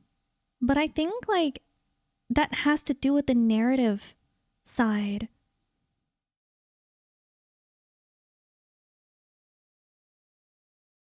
I think like it was just a really strong narrative experience.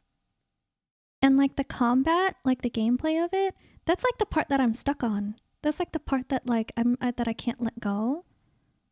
And like it's like hard for me to be convinced otherwise, is that like the gameplay is not new.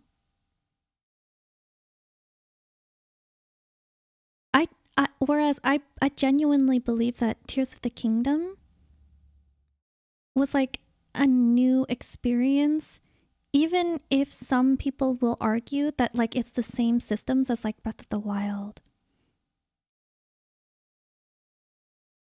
I think BG3 had a new experience because of its narrative. I think Tears of the Kingdom had new experiences because of the environments that they've developed for the players to play with the new powers.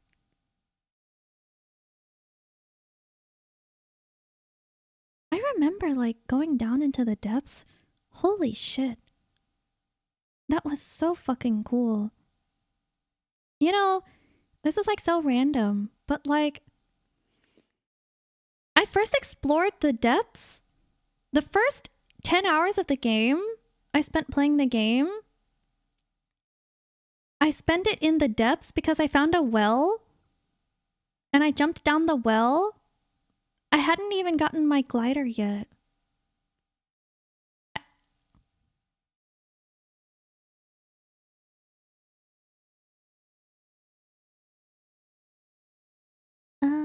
Those two games truly were masterworks in your mind. Listening to you gush about things you love and have passion for is such a treat. Aww!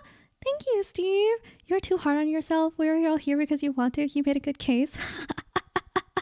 Thank you. I hope it made sense. I know I'm not going to convince you. And that was not my goal. My goal was to like tell you my thoughts. My goal was to tell you like what I think are like the reasons why. But my goal was not to convince you. I don't think I'm convincing anyone. And that's why like this is my hot take. BG3 has not been done before. Yeah, I don't know. I think I've already answered this. Elden Ring won GOTY and it is basically DS3 on a horse.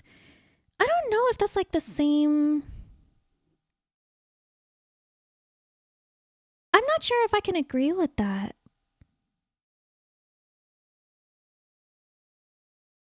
Because the bosses? I'm sorry, Rune. I don't know if I can agree with that. From the little that I've seen of Elden Ring and from the little that I've played of Dark Souls 3, I can't agree with that. Elden Ring is like truly an open world experience. DS3 is extremely linear. So that's one major difference is like the quote unquote exploration. Yeah, there's like still some exploration in Dark Souls 3. But the map loops around itself and progression is linear. Whereas like Elden Ring, I would argue is like actually an open world experience. And the difficulty of the enemies do suggest to the players like, hey, this is like the intended route of progression that we would like you to play, but it is not like a hard gate. You're not like hard gated by level from like certain areas. And so that's like That's like one major difference. I also think like the fights are not well. Maybe I haven't played Elden Ring, so maybe I can't opine in this regard. But the fights look different. I don't know. I don't think I don't feel comfortable opining on the combat section because I haven't played Elden Ring and I don't think I've played enough of Dark Souls 3.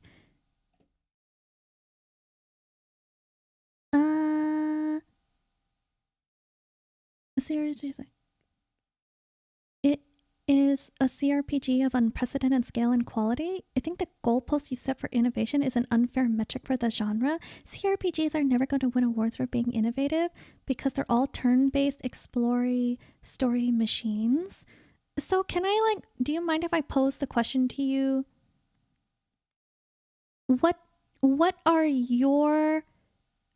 Well, okay, first of all, do you think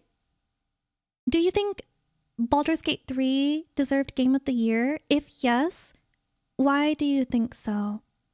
And you don't even have to talk about it in terms of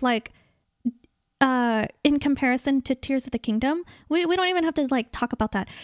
We can just talk about the merits of Baldur's Gate 3 alone. And what merits Baldur's Gate 3 brings to the table that you feel warrants Game of the Year. Do you believe that it shouldn't have taken you 3.5 hours to get off Tutorial Island in Tears of the Kingdom? Oh no! Wait! Oregonova, are you not having fun with Tears of the Kingdom? Also, hello! Didn't you start playing it recently? Oh, that makes me sad. The ability to weave the builds into combat was super cool too. You love the depths. I think they're really cool, but you also think they're incredibly tedious. Your goal was never to convince me. Just wanted to hear what you cooked in your head. Yeah, I just wish what I cooked made more sense. Elden Ring is an incredibly sophisticated game.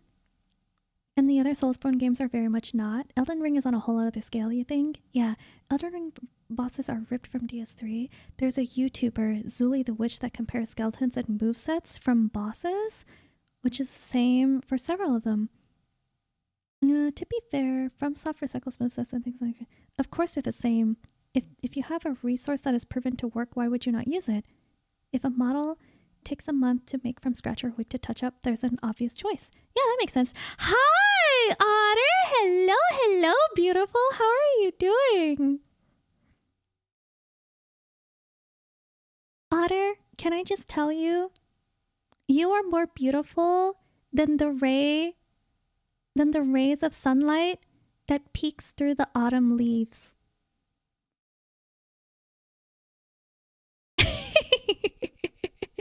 And again, you love Elden Ring and it's not a criticism of the game. You're just saying that that limiting God to innovation is not a good idea. I'm just thinking about in terms of who else was contending. I think Elden Ring is not in contention because it was in a different year. If we think about who was in contention for 2023, it was basically Tears of the Kingdom, Baldur's Gate 3, and Alan Wake. Also, can we just all agree? Can we all just agree that video game awards is all a bunch of baloney anyway? And can we all just agree? The only reason that I'm talking about it is because it's fun, and Game of the Year is a metric to talk about what I think is the best game.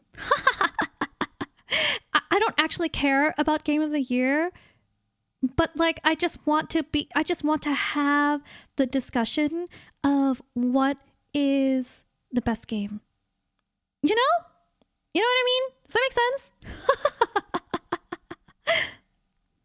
I don't think Skeletons changed since Dark Souls 1, come to think of it. Hello, IDK yet just started yesterday. I hope you end up having an excellent experience. Yeah, Oregonova, it is one of my favorite games. I I hope you like Tears of the Kingdom because it is like definitely one of my favorite games. It would be really sad if you don't get to enjoy it. But like I also wouldn't blame you because I have friends who like are not fans of the series and like I respect their opinions. And there are legitimate criticisms for like why someone wouldn't enjoy those games. But it makes me sad because it feels like they don't get to experience the same joy that I did, which was a lot of joy. You're more amazing than warm socks fresh out of the dryer. Holy shit, Otter. Oh my God. That's like the best. Sometimes when I'm like doing laundry, I'll go downstairs to the laundry room when I know that like dryer's done without any socks on. And like I just like put on the socks that are fresh from the laundry just so like I can feel how warm they are, because by the time like I bring them upstairs, like all the warmth will be gone. Thank you, I agree. Wait, what did I say? What did you say, Steve? Or what did I say that you agree with?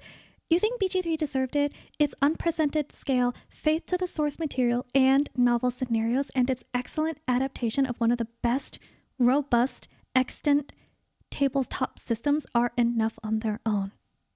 I'm gonna think about that.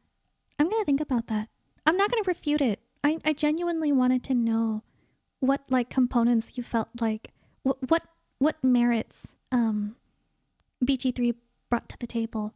Like, what were some of the things that you thought were really cool about the game? Really liking the skills. You just didn't like dragging out the beginning. Just jumped off at the end of the night last night. I know it's not in contention for 2023. I'm just trying to say that your idea to limit God to innovation is something you cannot agree with. Otherwise, if you were right, Elden Ring would never have won, since it reuses and refines some of the many souls. I have to think about this because like, you really don't think Elden Ring was innovative? Because I think it was. But then again, like, I don't know. This is not really something I can really opine on because I haven't played the game. Also, Alan Wake, more like Alan, go back to bed, bro. Yeah, and yes, awards are hogwash. Also, if you play Alan Wake 2, you're gonna be like, I see why this won. Really? It's so good? Why haven't they made insulated laundry baskets? My go-to is you're cooler than the flip side of my pillow. Least robust? I was agreeing with your take on the Game Awards. Oh yeah. The 5e is not robust in the slightest.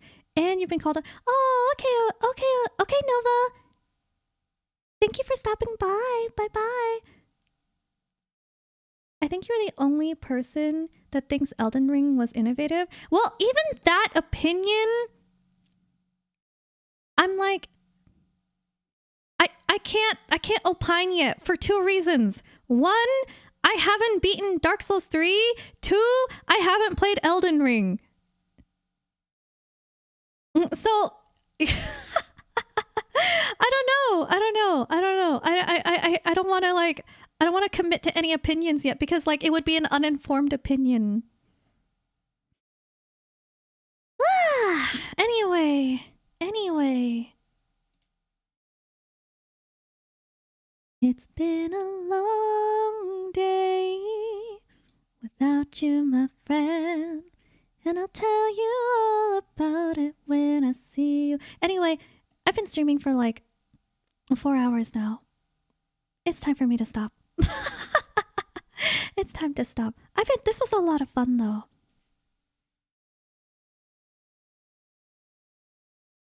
Elden Ring is a love letter to the Soulsborne games, a phenomenal, damn near perfect game in its own right, a game with an insanely sophisticated array. I think we should save this discussion for some other time. I hope you guys had fun. I know today's stream was a lot different. And I know this was a lot different. You're just saying that because you want to go. Meat, I am genuinely tired. The exhaustion like hit me out of nowhere. I I'm about to fall asleep in my chair. Obviously, you're not feeling well. Go to bed, Stinky. Nice to know that you have a fire on you. Huh? What do you mean? Oh, fire on me? Hold on. Wait. Don't you guys go yet. Let me see if we can find a raid target. Oh my god. I know exactly who we're gonna raid.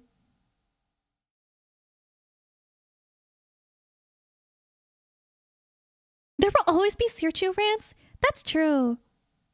They may not always make sense. I may not always like cook good food. But there will be Searchu rants. I have a lot to say. You would wager they never make sense? Oh. Kappa? Man, you can't just like get away with mean comments with Kappa every time. You can't just slap Kappa and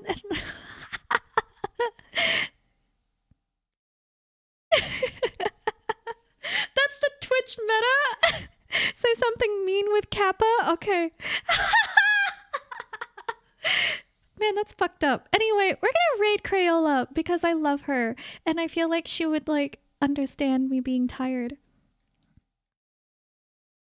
Kipo?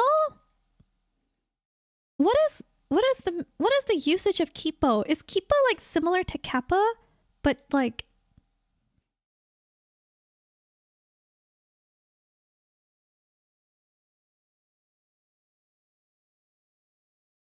you have no idea, but you like it? All right, that's good enough for me. Anyway, we're gonna raid. I'm gonna start the raid timer. Crayola. I think she's like streaming art right now, and like she